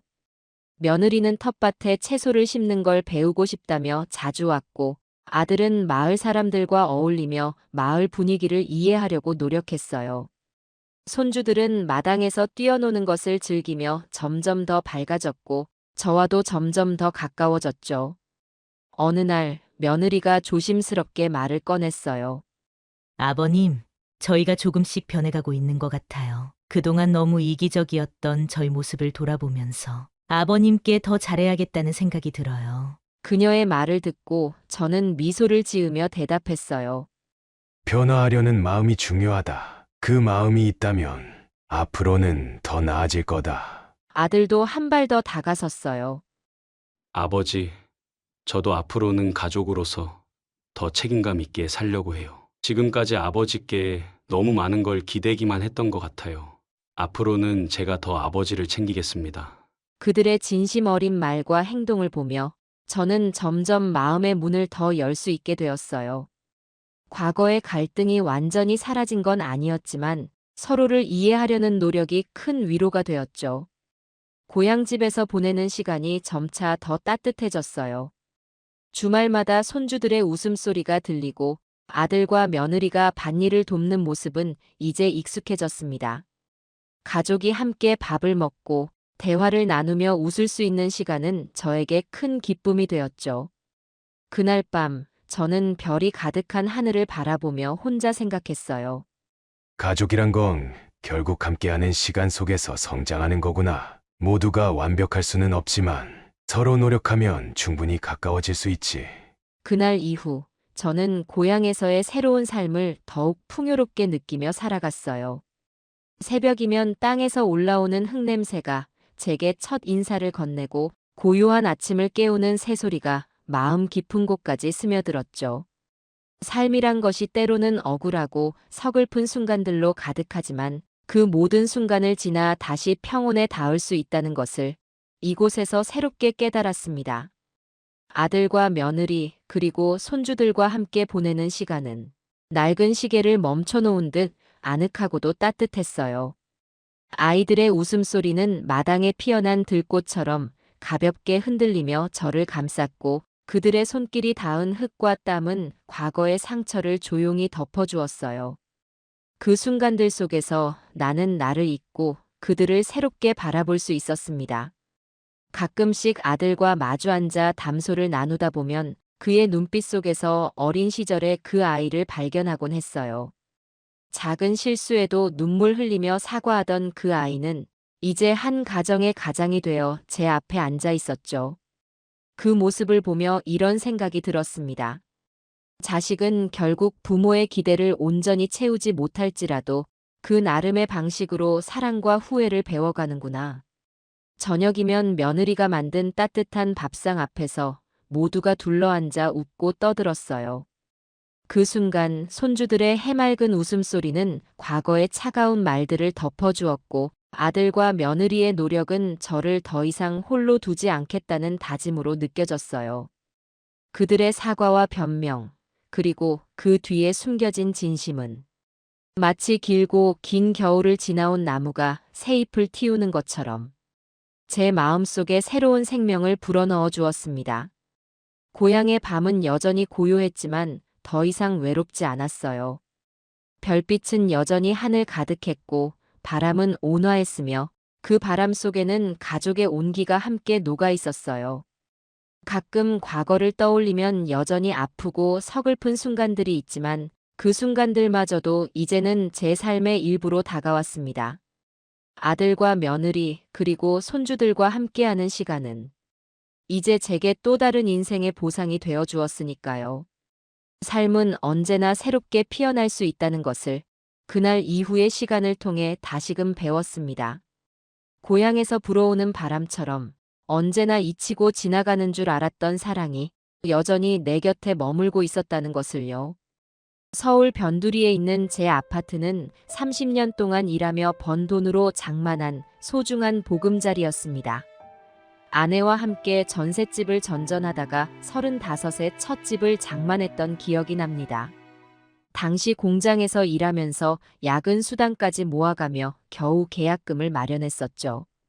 퇴직 후에도 저는 매일 아침 일찍 일어나 규칙적인 생활을 했고 적은 연금으로도 알뜰히 살림을 꾸려나갔습니다. 매일 아침 6시면 일어나 공원을 한 바퀴 돌고 집에 와서 혼자 밥을 지어 먹는 게 일상이었습니다. 아내가 살아있을 때는 항상 반찬 투정을 했었는데 이제는 그때가 그립기만 합니다. 그날도 여느 때처럼 아침 식사를 하고 있었는데 갑자기 초인종이 울렸습니다. 요즘은 불청객이 많아 조심스레 현관문 밖을 내다보았습니다. 문을 열어보니 3년 만에 찾아온 아들 명진이 서 있었습니다. 아버지, 오랜만입니다. 너무 보고 싶었어요. 명진이가 마지막으로 집에 왔던 건 3년 전 추석 때였습니다. 그때는 명절이라고 찾아와서는 차비가 없다며 30만 원을 빌려갔었죠. 물론 그 돈도 지금까지 갚지 않았습니다. 이번에도 뭔가 있겠구나 싶었습니다. 아들의 얼굴은 피곤해 보였고 양복도 구겨져 있었습니다. 그래, 들어오너라. 거실에 앉은 명진은 처음 며칠 동안 살갑게 굴었습니다. 오랜만에 찾아온 아들이라 밥이라도 해주려고 했는데 냉장고에는 반찬도 없었습니다. 아버지, 요즘 건강은 어떠세요? 반찬은 어떻게 드세요? 제가 이제는 자주 와서 반찬도 해드릴게요. 아버지 방 청소도 해드리고 싶은데 제가 이번 주말에 와도 될까요? 그래, 반찬은 걱정 말고 너가 하고 싶은 말이나 하거라. 3년 동안 연락도 없던 아들이 갑자기 이렇게 나오니 속으로는 피식 웃음이 났습니다. 예전에도 항상 돈이 필요할 때면 이런 식이었거든요. 고등학교 때부터 그랬습니다. 용돈이 필요할 때면 갑자기 공부방을 청소하겠다고 하고 설거지를 자청했었죠. 대학 들어가서는 더 했습니다. 학교 등록금을 노름으로 날리고는 일주일 내내 집안일을 도맡아 했었죠. 아내가 살아있을 때도 마찬가지였습니다. 돈이 필요할 때만 찾아와서는 아내 카드를 긁어가고 월급이 들어오면 갚겠다고 하고는 연락을 끊었죠. 명진이가 30살 때는 사업 자금이 필요하다며 아내의 퇴직금까지 받아갔습니다. 그때 아내가 얼마나 울던지. 아내는 그래도 아들이라고 매번 용서하고 또 용서했습니다. 우리 아들이 이번에는 잘할 거야. 이제 정신 차렸을 거야. 그렇게 말하면서도 항상 눈물을 훔치던 모습이 아직도 선합니다. 밤마다 아들 방에 들어가 옛날 사진을 보며 울던 모습도 잊을 수가 없네요. 결국 아내는 5년 전에 세상을 떠났습니다. 아들 걱정을 하다가 암에 걸렸는데 투병 중에도 명진이 걱정을 했죠. 항암 치료를 받으면서도 아들이 밥은 잘 먹고 다니는지 걱정하는 모습이 아직도 눈에 선합니다. 장례식에 아들이 와서 눈물을 흘리는 걸 보고 이제는 정신을 차리겠구나 했습니다. 그날따라 명진이가 많이 울었거든요. 어머니, 제가 효도도 못하고 라고 하면서 가슴을 치더니만. 하지만 장례식이 끝나고 일주일도 안 되어서 또 돈을 빌리러 왔었죠. 그것도 장례비로 받은 돈을 달라고 했습니다. 그때부터 저는 아들을 보는 게 힘들어졌습니다. 더 이상 아들이라는 생각이 들지 않았거든요. 이번에도 역시나였습니다. 사흘째 되던 날 아침, 명진이 제게 무릎을 꿇고 앉았습니다. 그 모습을 보는 순간 이미 알았습니다. 아버지, 사실 제가 회사가 어려워서 그러는데 목소리가 떨리는 게 예전이랑 똑같았습니다. 무슨 일이냐? 회사가 부도 위기입니다. 전자제품 수입업체를 운영한다는 명진의 말이 거짓말은 아니었나 봅니다. 처음에는 작은 규모로 시작했는데 중국에서 대량으로 물건을 들여와 크게 한번 벌어보겠다고 했다더군요. 하지만 역시나 그의 성격대로 무리한 사업 확장이었습니다. 거래처들이 연쇄적으로 부도가 나면서 자기 회사도 위험해졌다는 거였죠. 은행 대출도 다 막혔고 이제는 사채업자들이 협박까지 해와서 사채까지 썼다는 말에 가슴이 철렁했습니다. 그동안 아들이 저지른 일들 중에서 이번이 최악이었습니다. 그래서 아버지 집을 담보로 대출을 좀 받았으면 하는데 순간 온몸에 힘이 빠졌습니다. 제가 가진 거라곤 이 집이 전부였습니다. 30년 동안 허리띠를 졸라매고 모아서 장만한 집이었죠. 퇴직하고 나서도 이 집만 있으면 죽을 때까지 걱정 없이 살 수 있다고 생각했는데 얼마나 필요하다는 거냐? 5억이면 될 것 같습니다. 5억이라는 말에 숨이 막혔습니다. 아내가 살아있을 때도 이만한 돈을 요구한 적은 없었는데 하지만 이상하게도 마음은 담담했습니다. 아마도 이미 결과를 알고 있어서 그랬는지도 모르겠습니다. 이번에는 정말 갚을 수 있는 거 맞나? 네, 아버지. 제가 이번에는 진짜 열심히 해서. 말끝을 흐리는 모습이 전과 똑같았습니다. 그래도 마지막이란 생각으로 한 번 더 기회를 주기로 했습니다. 정말 이번이 마지막이겠지. 네. 꼭 갚겠습니다. 절대로 아버지 걱정 끼치지 않을게요. 입에 발린 말들이 계속 이어졌습니다. 이번에는 꼭 성공할 거라고, 아버지 은혜는 절대 잊지 않겠다고. 예전에도 수없이 들었던 말들이었습니다. 다음 날 은행에 가서 집을 담보로 대출 서류를 작성했습니다. 은행 직원이 걱정스러운 눈빛으로 저를 보더군요.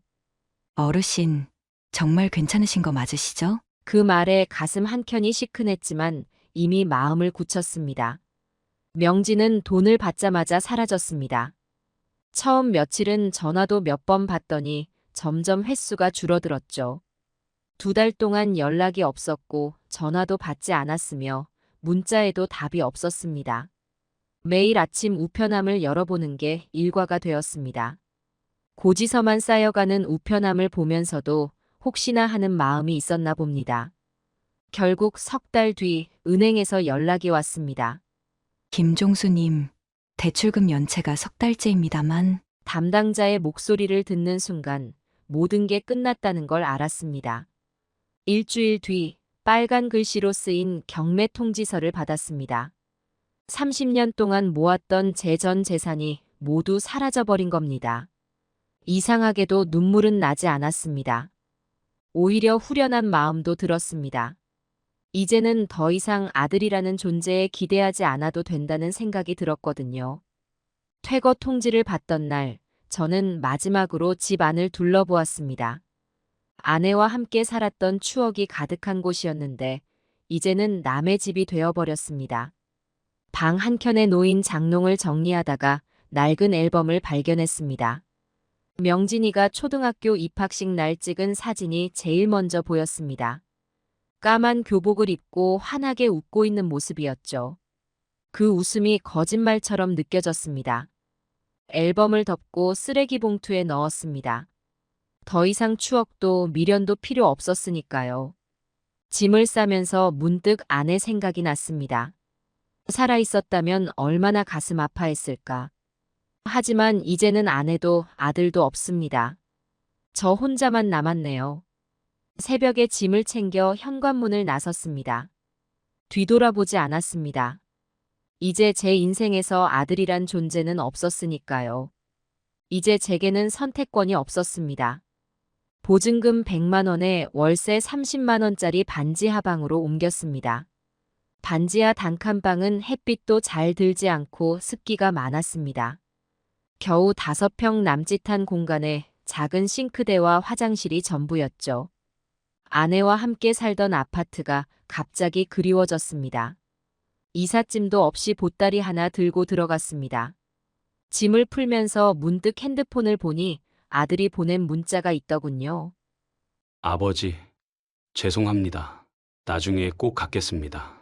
그게 아들의 마지막 연락이었습니다. 한숨도 나오지 않았습니다.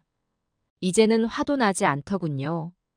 다음 날부터 저는 새벽 4시면 일어났습니다. 동이 트기도 전에 캐리어를 끌고 동네를 돌았죠. 처음에는 부끄러워서 고개를 푹 숙이고 다녔습니다. 하지만 이내 깨달았죠. 부끄러운 건 제가 아니라 자식이라는 놈이라는 걸. 폐지를 주어 고물상에 가면 하루에 10,000원 정도를 벌 수 있었습니다. 한 달이면 30만 원, 월세를 겨우 맞출 수 있는 금액이었죠. 다행히 동네 복지관에서 무료 급식을 해줬습니다. 아침 9시에 줄을 서면 점심을 먹을 수 있었죠. 처음에는 그 줄에 서는 게 참 힘들었습니다. 30년 넘게 다닌 회사에서 과장까지 지낸 제가 이제는 무료 급식소 앞에 줄을 서고 있다니. 하지만 시간이 지날수록 그런 자존심은 사치라는 걸 알게 됐습니다. 매일 밤 잠자리에 들 때면 작은 수첩을 꺼내 그날 번 돈을 적었습니다. 폐지 8,000원, 공병 2,000원. 한 달 월세를 맞추기 위해 하루하루를 버텼습니다. 방 한 구석에는 곰팡이가 피어났고 비가 오면 천장에서 물이 떨어졌습니다. 하지만 이상하게도 불행하다는 생각은 들지 않았습니다. 오히려 홀가분했죠. 이제는 더 이상 아들 때문에 마음 아파할 일도 없고 속을 일도 없으니까요. 가끔 지나가는 사람들이 폐지 줍는 제 모습을 보고 동전을 건네려 할 때면 고개를 저었습니다. 누군가의 도움이나 동정은 필요 없었습니다. 제 힘으로 살아갈 수 있다는 걸 보여주고 싶었거든요. 그렇게 하루하루를 살아가면서 깨달았습니다. 인생은 혼자 살아도 된다는 걸. 자식이 없어도 살 수 있다는 걸. 오히려 이제는 더 담담하게, 더 의연하게 살 수 있게 되었습니다. 복지관에서 점심을 먹다 보니 자연스럽게 또래 노인들과 가까워졌습니다. 매일 같은 시간, 같은 자리에서 만나다 보니 이제는 서로의 사정도 알게 되었죠. 제 옆자리에 앉으시는 박 할아버지는 중소기업 사장님이셨답니다. 아들 사업 보증을 섰다가 20년 운영하던 회사까지 날렸다고 하시더군요. 나도 처음엔 죽기를 여러 번 생각했지. 근데 죽으면 그놈들 좋은 일 시키는 거잖아. 박 할아버지의 이 말이 제게는 큰 위로가 되었습니다. 맞은편에 앉으시는 최 할아버지는 의사 선생님이셨대요. 아들 내외가 집을 팔아서 도망가 버렸다고 합니다. 이제는 그냥 웃지. 내가 잘못 키운 거니까. 최 할아버지는 매일 소주 한 병을 드시면서 이런 말씀을 하셨습니다. 우리는 서로의 아픔을 들어주는 것만으로도 위로가 되었습니다. 김 할아버지, 오늘은 폐지가 많이 모이셨어요. 박 할아버지, 어제는 아드님한테 전화 왔다면서요. 서로를 걱정해주고 안부를 물어주는 게 일상이 되었습니다. 그러던 어느 날 복지관 젊은 사회복지사가 제게 다가왔습니다. 할아버님, 혹시 법률 상담 받아보시는 건 어떠세요? 처음에는 거절했습니다. 아들을 고소한다고 해서 달라질 게 있을까 싶었거든요. 하지만 사회복지사는 계속 저를 설득했습니다. 할아버님의 사례가 다른 분들에게도 도움이 될 수 있어요. 앞으로 이런 일이 또 생기지 않도록요. 결국 법률 상담을 받아보기로 했습니다. 젊은 여자 변호사가 제 이야기를 꼼꼼히 들었습니다. 할아버님, 이건 명백한 사기죄에 해당합니다. 돈을 갚을 의사도 없이 집을 담보로 대출을 받은 건 형사처벌이 가능해요. 변호사의 설명을 들으면서 묘한 기분이 들었습니다. 법적으로는 제가 피해자이고 아들이 가해자라는 것이. 고소하시면 아드님은 실형을 받을 가능성이 높습니다. 변호사의 말에 잠시 생각에 잠겼습니다. 교도소에 갇힌 아들의 모습이 떠올랐지만 이상하게도 가슴이 아프지는 않았습니다. 괜찮습니다. 고소는 하지 않겠습니다. 하지만 할아버님, 이미 남이니까요. 굳이 그럴 필요가 없죠. 그날 저녁 복지관 할아버지들과 모여 앉았습니다. 김 할아버지, 왜 고소 안 하기로 하셨어요? 그러게요.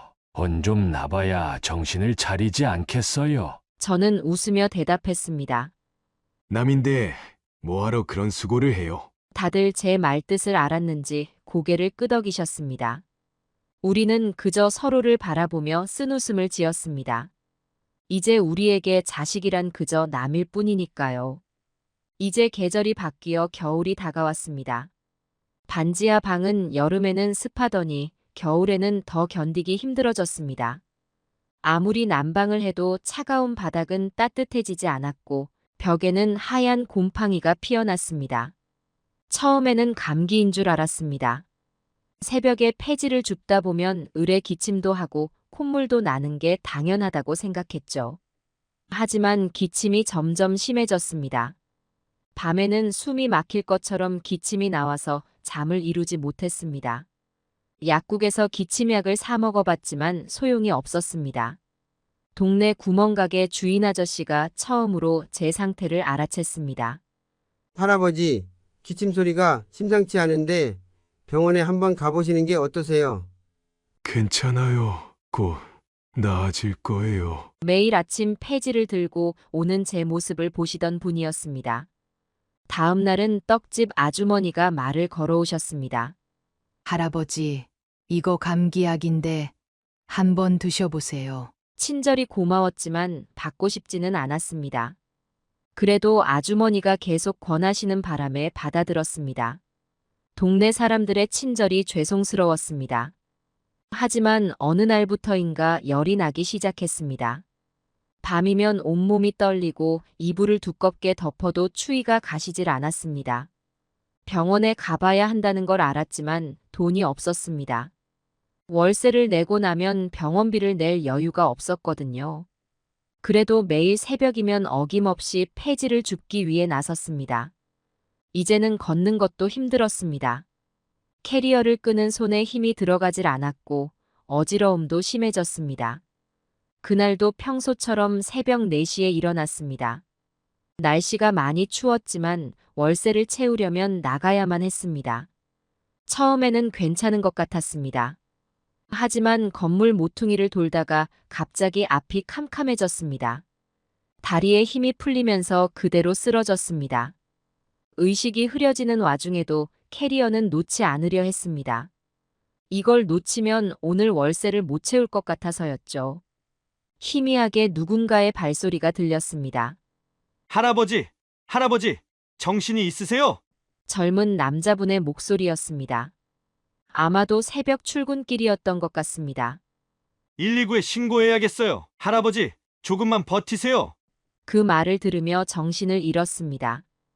구급차 소리가 어렴풋이 들리는 것 같았습니다. 하지만 그것보다 제 캐리어가 더 걱정되었습니다. 오늘은 월세를 못 채우는구나. 그런 생각을 하며 의식이 점점 멀어져 갔습니다.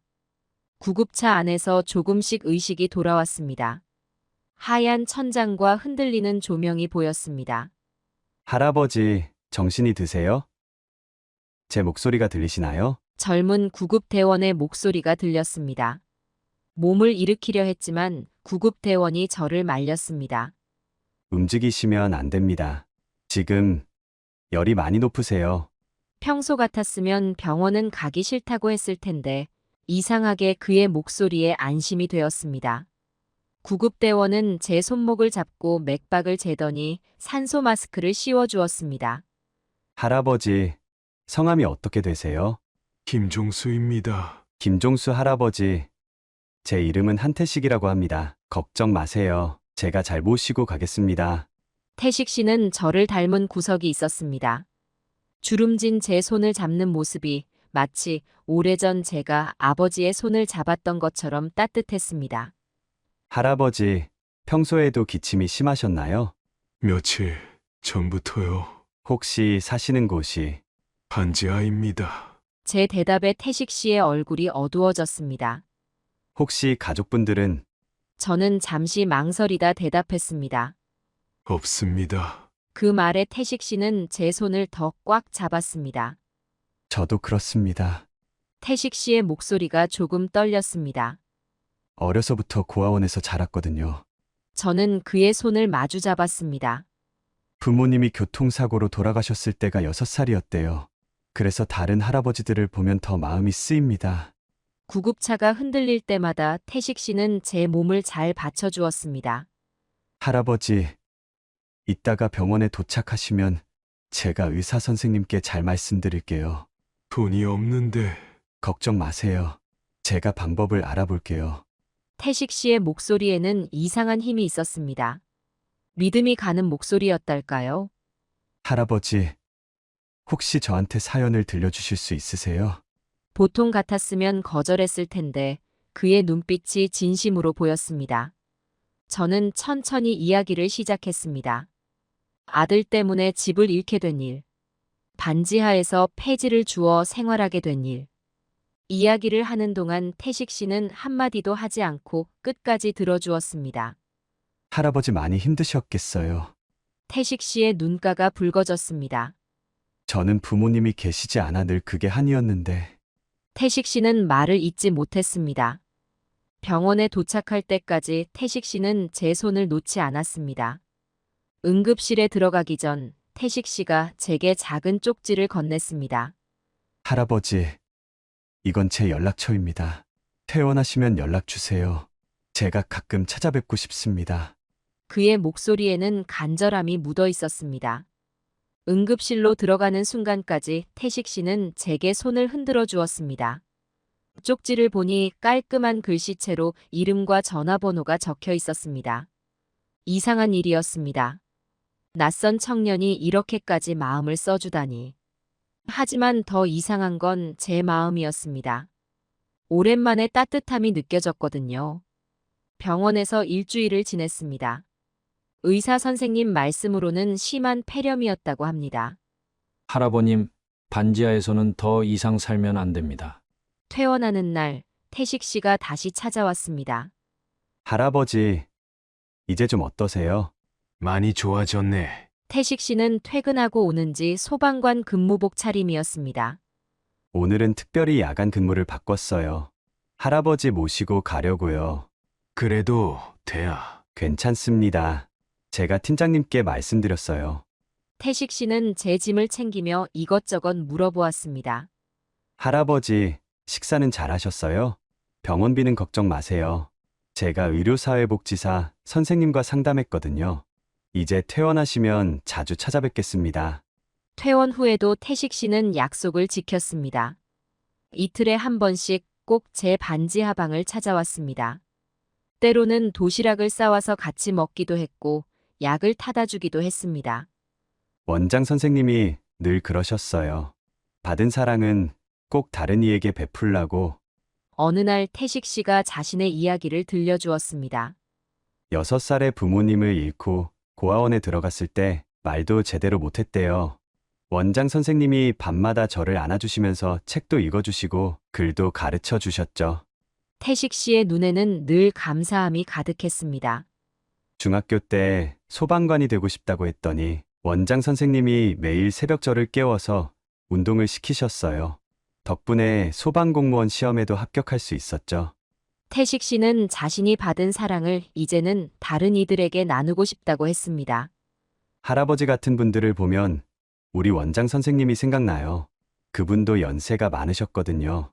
매번 올 때마다 태식 씨는 뭔가를 들고 왔습니다. 과일이나 영양제를 사오기도 하고 따뜻한 이불을 가져오기도 했습니다.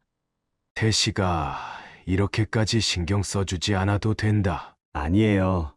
할아버지, 제가 하고 싶어서 하는 거예요. 태식 씨의 순수한 마음씨가 제 마음을 울렸습니다. 명진이와는 달랐습니다. 태식 씨에게서는 어떤 계산된 모습도 찾을 수 없었습니다. 그저 순수한 마음으로 저를 걱정해 주는 게 느껴졌죠. 할아버지, 제가 다음 주에 휴가를 냈어요. 왜? 할아버지 모시고 어디 좀 가보려고요. 어디를 가? 제가 알아보니까 임대주택 신청할 수 있대요. 그런 곳에 내가 갈 수 있을까? 네. 분명 방법이 있을 거예요. 제가 꼭 알아볼게요. 태식 씨의 진심 어린 모습에 가슴 한켠이 따뜻해졌습니다. 나 같은 늙은이한테 이렇게 잘해주고. 할아버지, 태식 씨는 잠시 말을 멈추더니 조심스레 말을 이었습니다. 사실 제가 할아버지를 뵐 때마다 우리 아버지가 생각나요. 한 번도 뵌 적은 없지만 이런 분이셨을 것 같아요. 태식 씨의 눈가가 붉어졌습니다. 저도 모르게 태식 씨의 어깨를 감싸 안았습니다. 태식아, 네, 할아버지. 나도 널 보면 아들이. 말을 멈췄습니다. 아니, 태식이는 명진이와는 달랐습니다. 오히려 제가 젊었을 때 꿈꾸던 아들의 모습이었습니다. 그날 이후로 태식이는 더 자주 찾아왔습니다. 퇴근하고 피곤할 텐데도 늘 밝은 얼굴로 문을 두드렸습니다. 할아버지, 오늘은 제가 특별한 도시락을 준비했어요. 태식이의 목소리에는 늘 웃음이 묻어 있었습니다. 이제는 그 목소리를 들으면 절로 미소가 지어졌습니다. 시간이 참 빠르게 흘렀습니다. 태식이를 처음 만난 지도 어느덧 6개월이 지났습니다. 그동안 저는 폐지를 줍는 일을 그만두었습니다. 태식이가 자꾸 아프실까 걱정된다며 복지관에서 일자리를 소개해줬거든요. 아침에는 복지관에서 청소를 하고 점심에는 배식 봉사를 했습니다. 일이 쉽지는 않았지만 폐지를 주울 때보다는 편했습니다. 태식이는 매일 저녁 퇴근길에 들렀습니다. 할아버지, 오늘은 제가 김치찌개를 했어요. 할아버지, 이번에는 동태찌개예요. 오늘은 특별히 삼겹살을 구워왔어요. 음식 솜씨가 늘었다며 자랑을 할 때면 그 모습이 참 예뻤습니다. 처음에는 서툴러서 김치찌개가 싱거웠는데 이제는 제법 맛있어졌더군요. 태식아, 요리 배웠니? 유튜브로 공부했어요. 할아버지 위해서. 이런 말을 들으면 가슴 한켠이 찡해졌습니다. 주말이면 태식이가 아침 일찍 찾아왔습니다. 할아버지, 오늘은 날씨가 좋은데 산책하실까요? 할아버지, 저기 공원에 벚꽃이 폈대요. 단풍이 예쁘게 들었는데 같이 가보시죠. 계절마다 달라지는 풍경을 태식이와 함께 보면서 제 마음도 조금씩 변해갔습니다. 더 이상 쓸쓸하지 않았습니다. 외롭지도 않았고요. 태식이가 제게 와준 것이 얼마나 큰 축복인지 매일매일 깨달았습니다. 할아버지, 이거 제가 어제 당직 설 때 찍은 사진이에요. 소방서에서 찍은 사진을 보여줄 때면 얼마나 자랑스러운지 모릅니다. 우리 태식이가 또 누굴 구했나 보구나. 네. 화재 현장에서 할머니를 구했어요. 그의 눈빛은 늘 진실했습니다. 거짓이나 꾸밈이 없었죠. 그래서 더 마음이 갔는지도 모릅니다. 할아버지, 내일은 제가 휴가예요. 그래. 잘 쉬어라. 아니요. 할아버지랑 바다 보러 가요. 바다는 무슨? 기차표도 예매했어요. 하루 정도는 할아버지랑 여행 가고 싶었거든요. 태식이의 말에 코끝이 찡해졌습니다.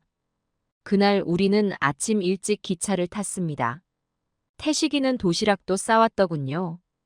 바다에 도착해서 모래사장을 걸으며 이야기를 나눴습니다. 할아버지, 저 사실 어릴 때부터 꿈이 있었어요. 무슨 꿈이었는데? 나중에 제가 커서 부모님을 만나면 이렇게 바다도 보여드리고 싶었거든요. 태식이의 목소리가 떨렸습니다. 그런데 이제는 할아버지와 함께 와서 정말 행복해요. 저도 모르게 태식이를 꼭 안았습니다. 나도 행복하다. 그 말 한마디가 참 어려웠는데 태식이에게는 자연스럽게 나왔습니다. 돌아오는 길에 태식이가 물었습니다. 할아버지, 저 너무 심한가요? 응. 무슨 말이니? 제가 할아버지를 너무 독차지하는 것 같아서요. 이 녀석이. 가슴이 뭉클했습니다. 너가 있어서 나는 정말 다행이야. 태식이의 눈에 눈물이 고였습니다. 그렇게 우리는 서로에게 특별한 존재가 되어갔습니다. 내가 그의 할아버지가 되어주고 그가 내 아들이 되어주는. 피보다 진한 정이란 게 이런 걸까요? 매일 밤 잠들기 전에 감사했습니다. 하늘에 있는 아내에게도 말했습니다. 여보, 이제 나한테도 진짜 아들이 생겼어. 어느 날 태식이가 조심스럽게 말을 꺼냈습니다. 할아버지, 사실 제가 할아버지 이야기를 한 방송국 PD님께 전해드렸어요. 순간 가슴이 철렁했습니다. 방송은 안 하는 게 좋겠다. 하지만 할아버지, 이런 이야기가 세상에 알려져야 해요. 태식이의 눈빛이 간절했습니다.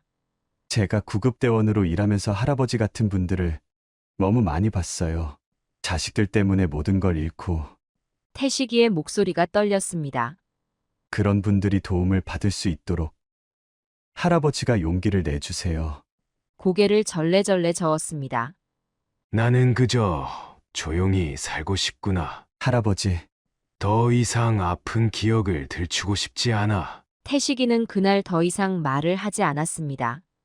하지만 다음 날도 그 다음 날도 계속 이야기를 했습니다. 할아버지, 어제 또 한 분을 구급차에 태웠어요.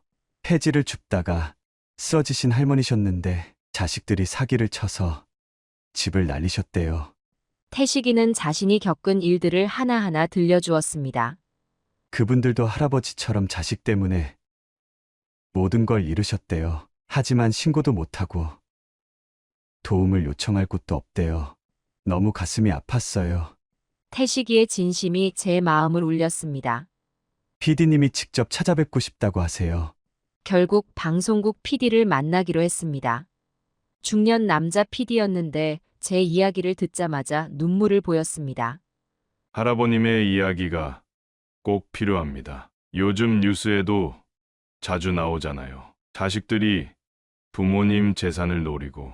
PD는 진심으로 제 이야기를 듣고 싶어 했습니다. 할아버님께서 용기를 내어주신다면 비슷한 상황에 계신 분들에게 큰 힘이 될 거예요. 태식이도 옆에서 계속 설득했습니다. 할아버지, 우리가 할아버지 이야기를 세상에 알리면 다른 분들도 도움을 받을 수 있을 거예요. 법적인 대책도 마련될 수 있고요. 한참을 고민했습니다. 제 이야기가 정말 도움이 될까? 아니면 그저 한때의 방송거리로 끝날까? 하지만 태식이의 진심 어린 눈빛을 보니 마음이 흔들렸습니다. 할아버지, 저는 할아버지가 정말 자랑스러워요. 이렇게 강인하게 이겨내시고 이제는 다른 분들을 위해서라도. 태식이의 말에 결심이 섰습니다. 알았다. 하자. 방송 촬영은 일주일 동안 진행되었습니다. 제가 살던 반지 하방도 찍고 복지관에서 일하는 모습도 찍었습니다. 카메라 앞에서 이야기를 하는 게 쉽지는 않았습니다. 하지만 태식이가 옆에서 계속 힘이 되어 주었습니다. 할아버지, 잘하고 계세요. 조금만 더 힘내세요. 제 이야기를 하면서 눈물이 날 때면 태식이가 손수건을 건네주었습니다. 죄송해요, 할아버지. 이렇게 힘들게 해드려서. 아니다. 너 말이 맞아. 이런 이야기가 세상에 알려져야 한다. 촬영이 끝나고 PD가 말했습니다. 할아버님, 정말 감사합니다. 이번 방송이 우리 사회에 큰 경종을 울릴 거예요. 태식이는 제 손을 꼭 잡았습니다. 할아버지, 정말 자랑스러워요. 우리 할아버지가 세상을 바꾸시는 거예요. 그 말을 들으니 마음이 따뜻해졌습니다. 이제는 내 이야기가 누군가에게 도움이 될 수 있다는 생각에 뿌듯했습니다. 방송이 나간 다음 날이었습니다. 아침 일찍 복지관으로 한 중년 남자가 찾아왔습니다. 김종수 어르신 맞으시죠? 그렇습니다만. 저는 땡땡건설 재개발 팀장입니다. 무슨 일인가 싶었습니다. 어르신 댁이 예전에 땡땡동이 맞으신가요? 네, 맞습니다만. 어제 방송 보고 깜짝 놀랐습니다. 팀장은 제 손을 잡으며 반가워했습니다. 저희가 그 동네 전체를 재개발하는데 어르신 땅을 계속 찾고 있었거든요. 순간 머리가 멍해졌습니다. 그게 무슨 말씀이신지. 어르신 댁이 있던 땅이 재개발 구역 중심지에 있습니다. 역세권 개발 계획에 포함된 곳이에요. 말도 안 되는 이야기처럼 들렸습니다. 그때 마침 태식이가 출근길에 들렀다가 상황을 알게 되었습니다. 할아버지, 제가 변호사님을 한 분 알고 있어요. 소방서에서 자주 자문을 받는 분이신데 정말 믿을 만한 분이세요. 태식이는 바로 변호사에게 전화를 걸었습니다. 1시간 후 변호사가 복지관으로 왔습니다. 어르신, 제가 서류를 한번 살펴보겠습니다. 다행히 집문서는 제가 잘 보관하고 있었습니다. 변호사는 서류를 꼼꼼히 검토했습니다. 어르신, 다행입니다. 소유권은 여전히 어르신 앞으로 되어 있네요. 그럼 보상금은? 네, 당연히 어르신께서 받으셔야 합니다. 건설사 팀장이 보상 금액을 말했습니다. 현재 시세로 약 45억 정도 됩니다. 숫자를 듣는 순간 어지러웠습니다. 태식이가 옆에서 저를 부축했습니다. 할아버지, 진정하세요. 이건 꿈이 아닐까? 변호사가 말을 이었습니다. 어르신, 제가 모든 법적 절차를 도와드리겠습니다. 은행 대출금도 정리하고 세금 문제도 해결해 드릴게요. 태식이는 기쁜 눈물을 흘렸습니다. 할아버지, 이제 고생하지 않으셔도 돼요. 저는 아직도 실감이 나지 않았습니다. 불과 며칠 전까지만 해도 반지하 방에서 근근히 살았는데 건설사 팀장이 계약서를 내밀었습니다. 어르신, 일단 계약금부터 받으시죠. 5억을 먼저 입금해 드리겠습니다. 태식이가 제 손을 꼭 잡았습니다. 할아버지, 이게 다 하늘의 뜻인가 봐요. 방송 때문에 이렇게 찾으신 거잖아요. 그 말에 가슴이 뭉클했습니다. 태식이가 아니었다면 방송도 없었을 테고 이런 기회도 없었을 테니까요. 변호사는 바로 일을 시작했습니다. 은행 대출금을 정리하고 세금 문제도 해결했습니다. 모든 절차가 끝나자 통장에 거액이 입금되었습니다. 태식이가 말했습니다. 할아버지, 이제 좋은 집으로 이사 가실 수 있어요. 아, 그래. 너희 소방서 근처로 갈까? 태식이의 얼굴이 환하게 밝아졌습니다. 정말요? 그럼 자주 뵐 수 있겠네요. 아, 그래. 너가 있는 곳이 내 집이지. 순간 태식이의 눈에 눈물이 고였습니다. 돈보다 더 값진 건 이렇게 서로를 생각하는 마음이 아닐까요? 보상금 소식이 알려지고 일주일 후였습니다. 아침 일찍 누군가가 문을 두드렸습니다. 태식이는 아니었습니다. 태식이는 이 시간이면 당직 근무 중이니까요. 문을 열었을 때 놀라지 않을 수 없었습니다. 명진이었습니다. 3년 만에 다시 본 아들의 모습은 많이 달라져 있었습니다. 허름한 옷차림에 수염도 덥수룩했습니다. 아버지, 목이 매는 듯한 목소리였습니다. 죄송합니다. 정말 죄송합니다. 명진은 현관 앞에서 무릎을 꿇었습니다. 이제 와서 무슨 용무냐? 아버지, 제가 잘못했습니다. 정말 뉘우치고 있습니다. 눈물을 흘리는 모습이 예전과 똑같았습니다. 돈이 필요할 때마다 보이던 그 모습. 거짓된 눈물이 얼마나 많았었나요? 방송 보았습니다. 아버지가 폐지를 줍고 반지하에서 사시고 제가 죽을 죄를 지었습니다. 말을 이어가던 명진이 갑자기 큰 절을 했습니다. 이제라도 용서해 주십시오. 다시 아버지, 아들로 살게 해 주십시오. 앞으로는 정말 효도하면서 살겠습니다. 순간 웃음이 났습니다. 효도, 그래. 보상금 때문에 왔구나. 명진이 고개를 절레절레 저었습니다. 아닙니다. 진심입니다.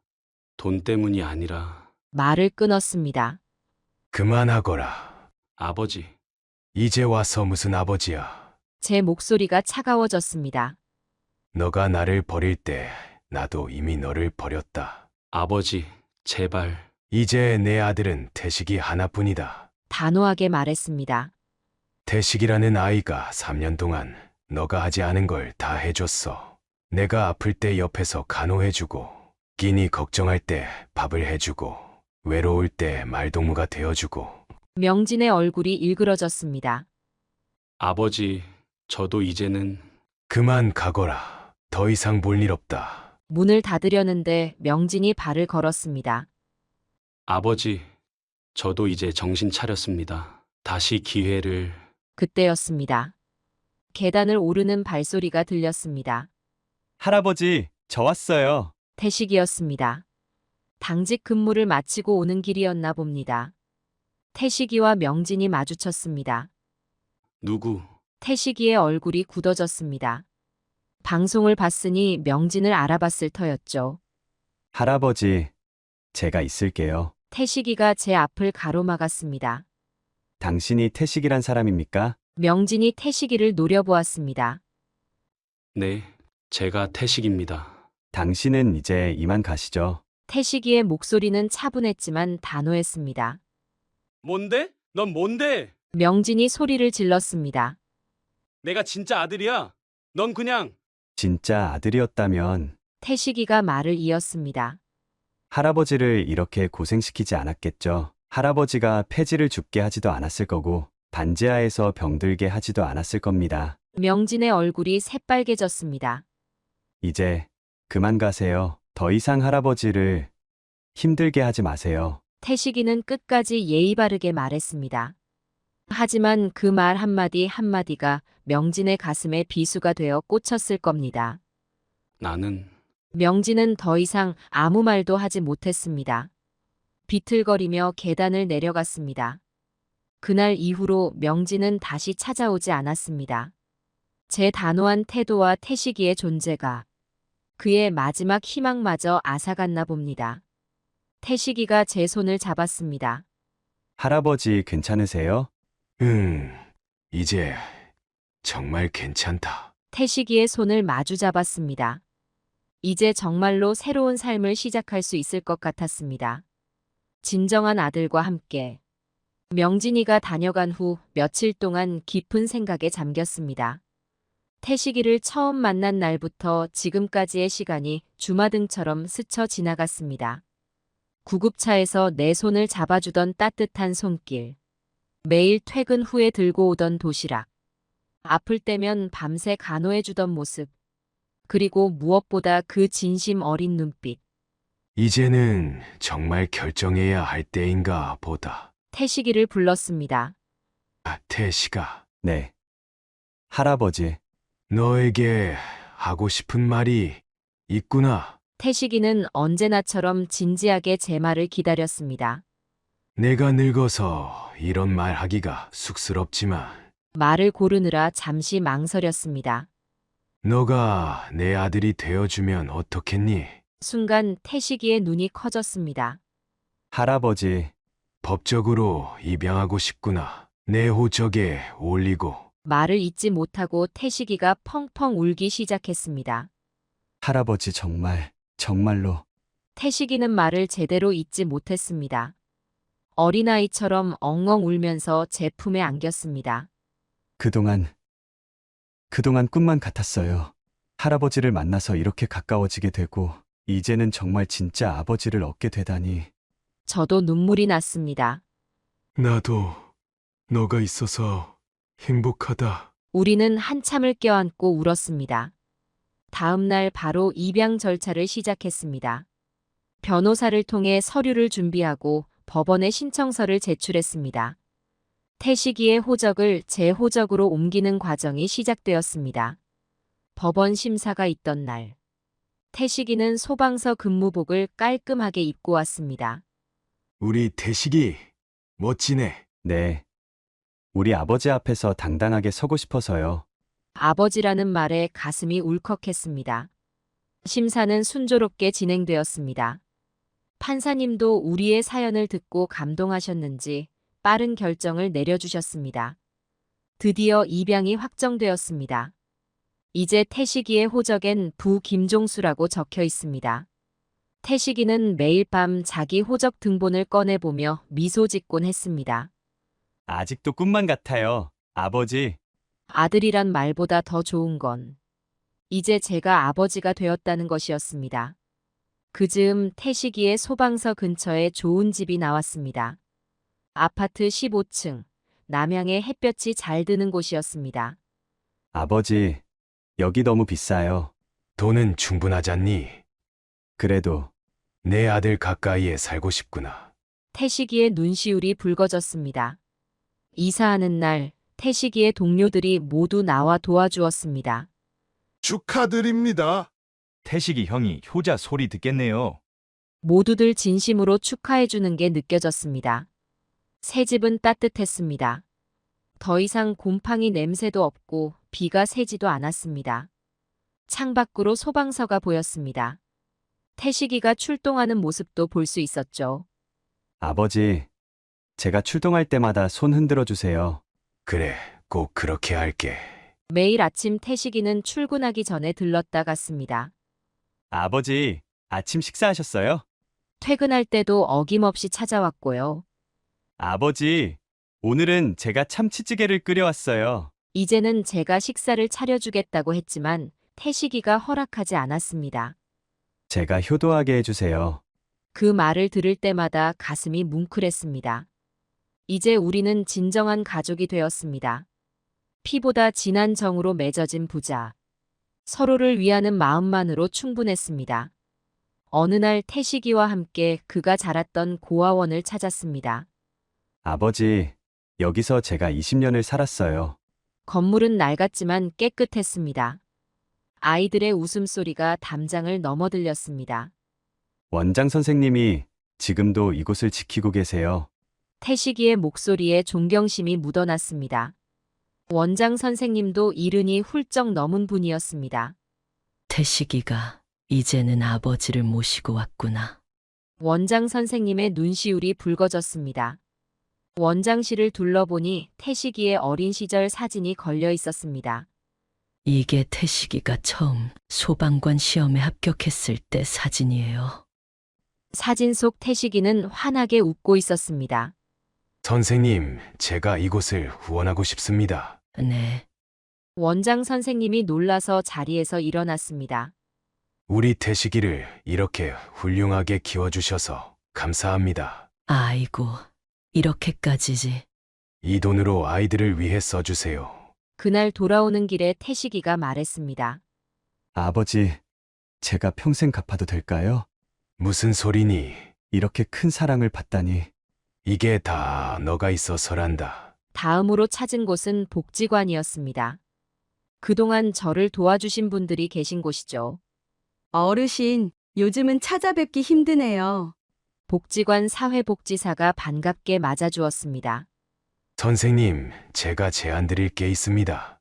네? 이곳에 독거노인 지원센터를 만들고 싶습니다. 사회복지사의 눈이 커졌습니다.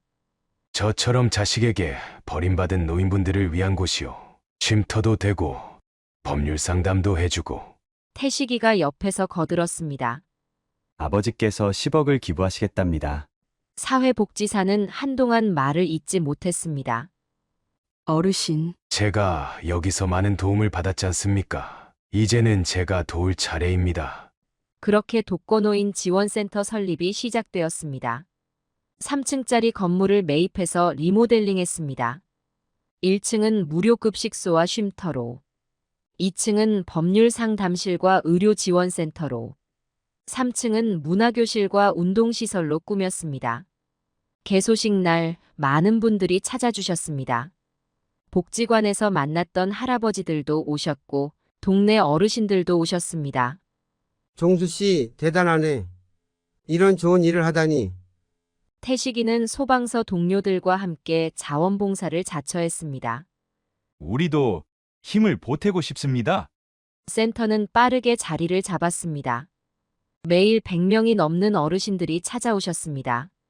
특히 법률상담실은 예약이 밀릴 정도였죠. 김 어르신, 덕분에 용기를 냈습니다. 자식들한테 속아서 빼앗긴 재산을 되찾았어요. 이런 이야기들이 하나둘 들려왔습니다. 센터를 찾은 어르신들은 서로의 아픔을 나누고 위로했습니다. 더 이상 홀로 고립되지 않았죠. 태식이는 퇴근 후면 어김없이 센터에 들렀습니다. 아버지, 오늘도 북적이네요. 그래, 다들 이런 곳을 기다리고 계셨나 봐. 지역 신문에서 센터 이야기를 특집으로 다뤘습니다. 자식에게 버림받은 아버지가 만든 따뜻한 쉼터. 많은 분들이 감동했다고 합니다. 다른 지역에서도 문의가 왔습니다. 우리 지역에도 이런 센터를 만들고 싶습니다. 어떻게 시작하면 될까요? 저는 기꺼이 노하우를 나눴습니다. 이런 곳이 곳곳에 생겼으면 하는 바람이었으니까요. 태식이가 말했습니다. 아버지, 정말 대단하세요. 아니다. 이게 다 너 덕분이야. 너가 아니었다면 이런 일은 꿈도 못 꿨을 거야. 우리는 서로를 바라보며 미소 지었습니다. 이제 이곳에서 새로운 희망이 시작될 테니까요. 5년이라는 시간이 눈 깜짝할 사이에 지나갔습니다. 태식이는 이제 소방서 구급대장이 되었습니다. 승진 소식을 들었을 때 제가 태식이보다 더 기뻤던 것 같습니다.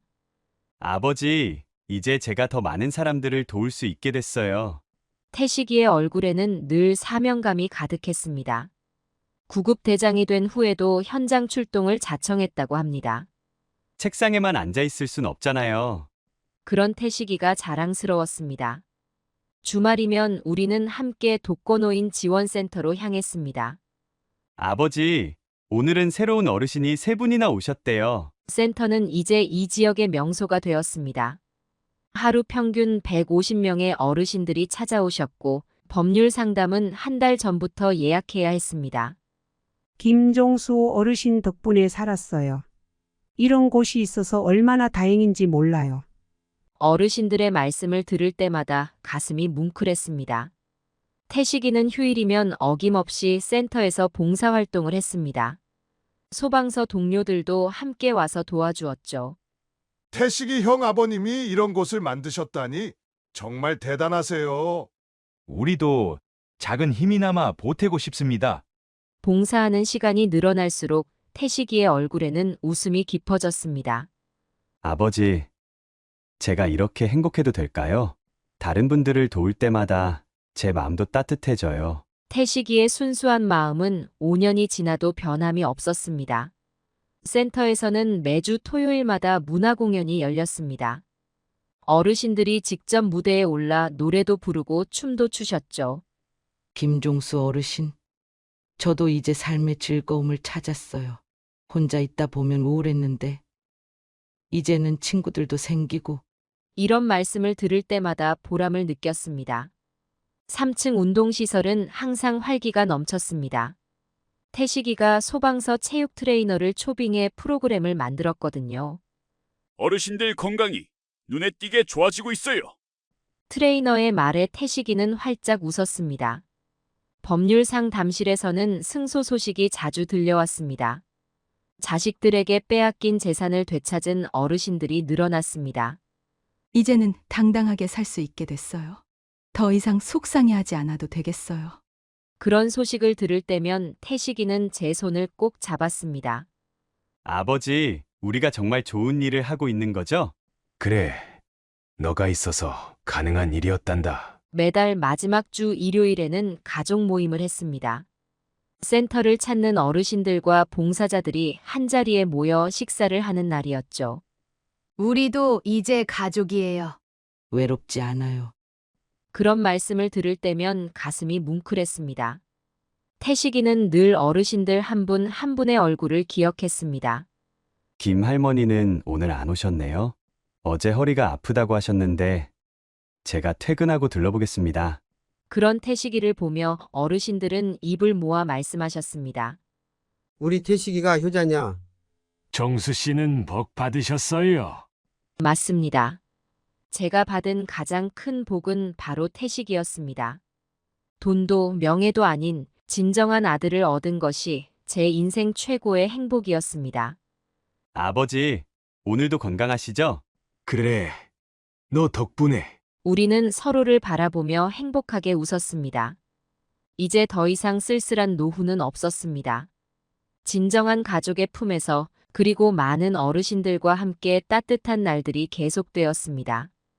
어둠이 깊을수록 별은 더 밝게 빛난다고 했던가요?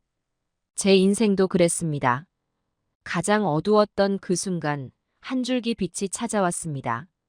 폐지를 줍던 새벽길에서 쓰러진 제게. 구급차는 단순한 구급차가 아닌 새로운 삶으로 가는 마차였나 봅니다. 태식이라는 이름의 천사가 제 손을 잡아준 그날부터 제 인생은 다시 시작되었습니다. 자식에게 버림받은 아픔은 오히려 더 큰 축복의 씨앗이 되었고, 상처 입은 가슴은 더 따뜻한 사랑을 품을 수 있게 되었습니다. 이제는 압니다. 피보다 진한 것이 정이라는 말의 의미를. 가족이란 함께 울고 웃는 것임을. 태식이는 제게 아들이 되어 주었고 저는 그의 아버지가 되었습니다. 서로가 서로에게 구원이 되어 준 것이지요. 돈으로도 살 수 없는 행복이 있다면 바로 이런 것이 아닐까요? 진심으로 서로를 걱정하고 진정으로 서로를 아끼는 마음.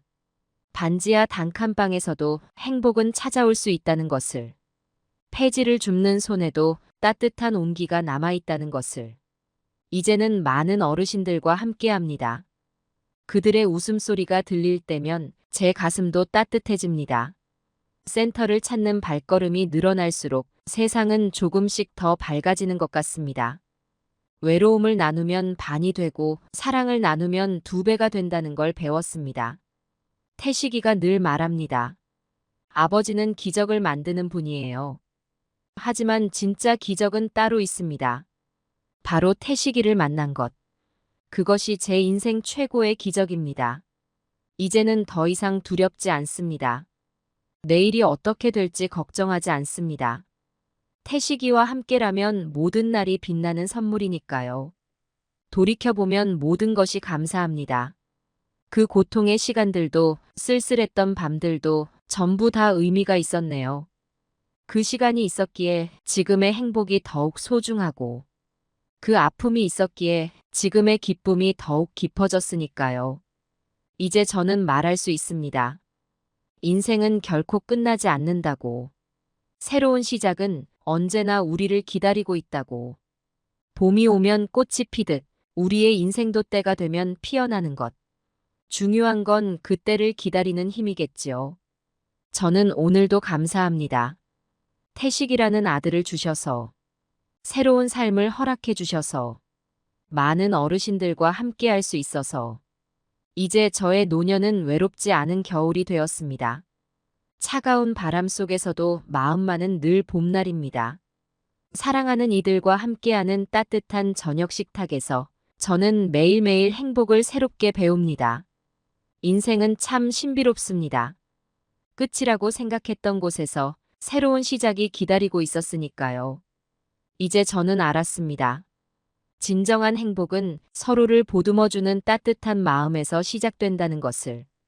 그리고 마지막으로 하고 싶은 말은 여러분도 절대 포기하지 마세요. 당신의 봄도 반드시 올 것입니다. 그때까지 힘내세요. 우리 모두는 서로에게 봄이 될 수 있으니까요.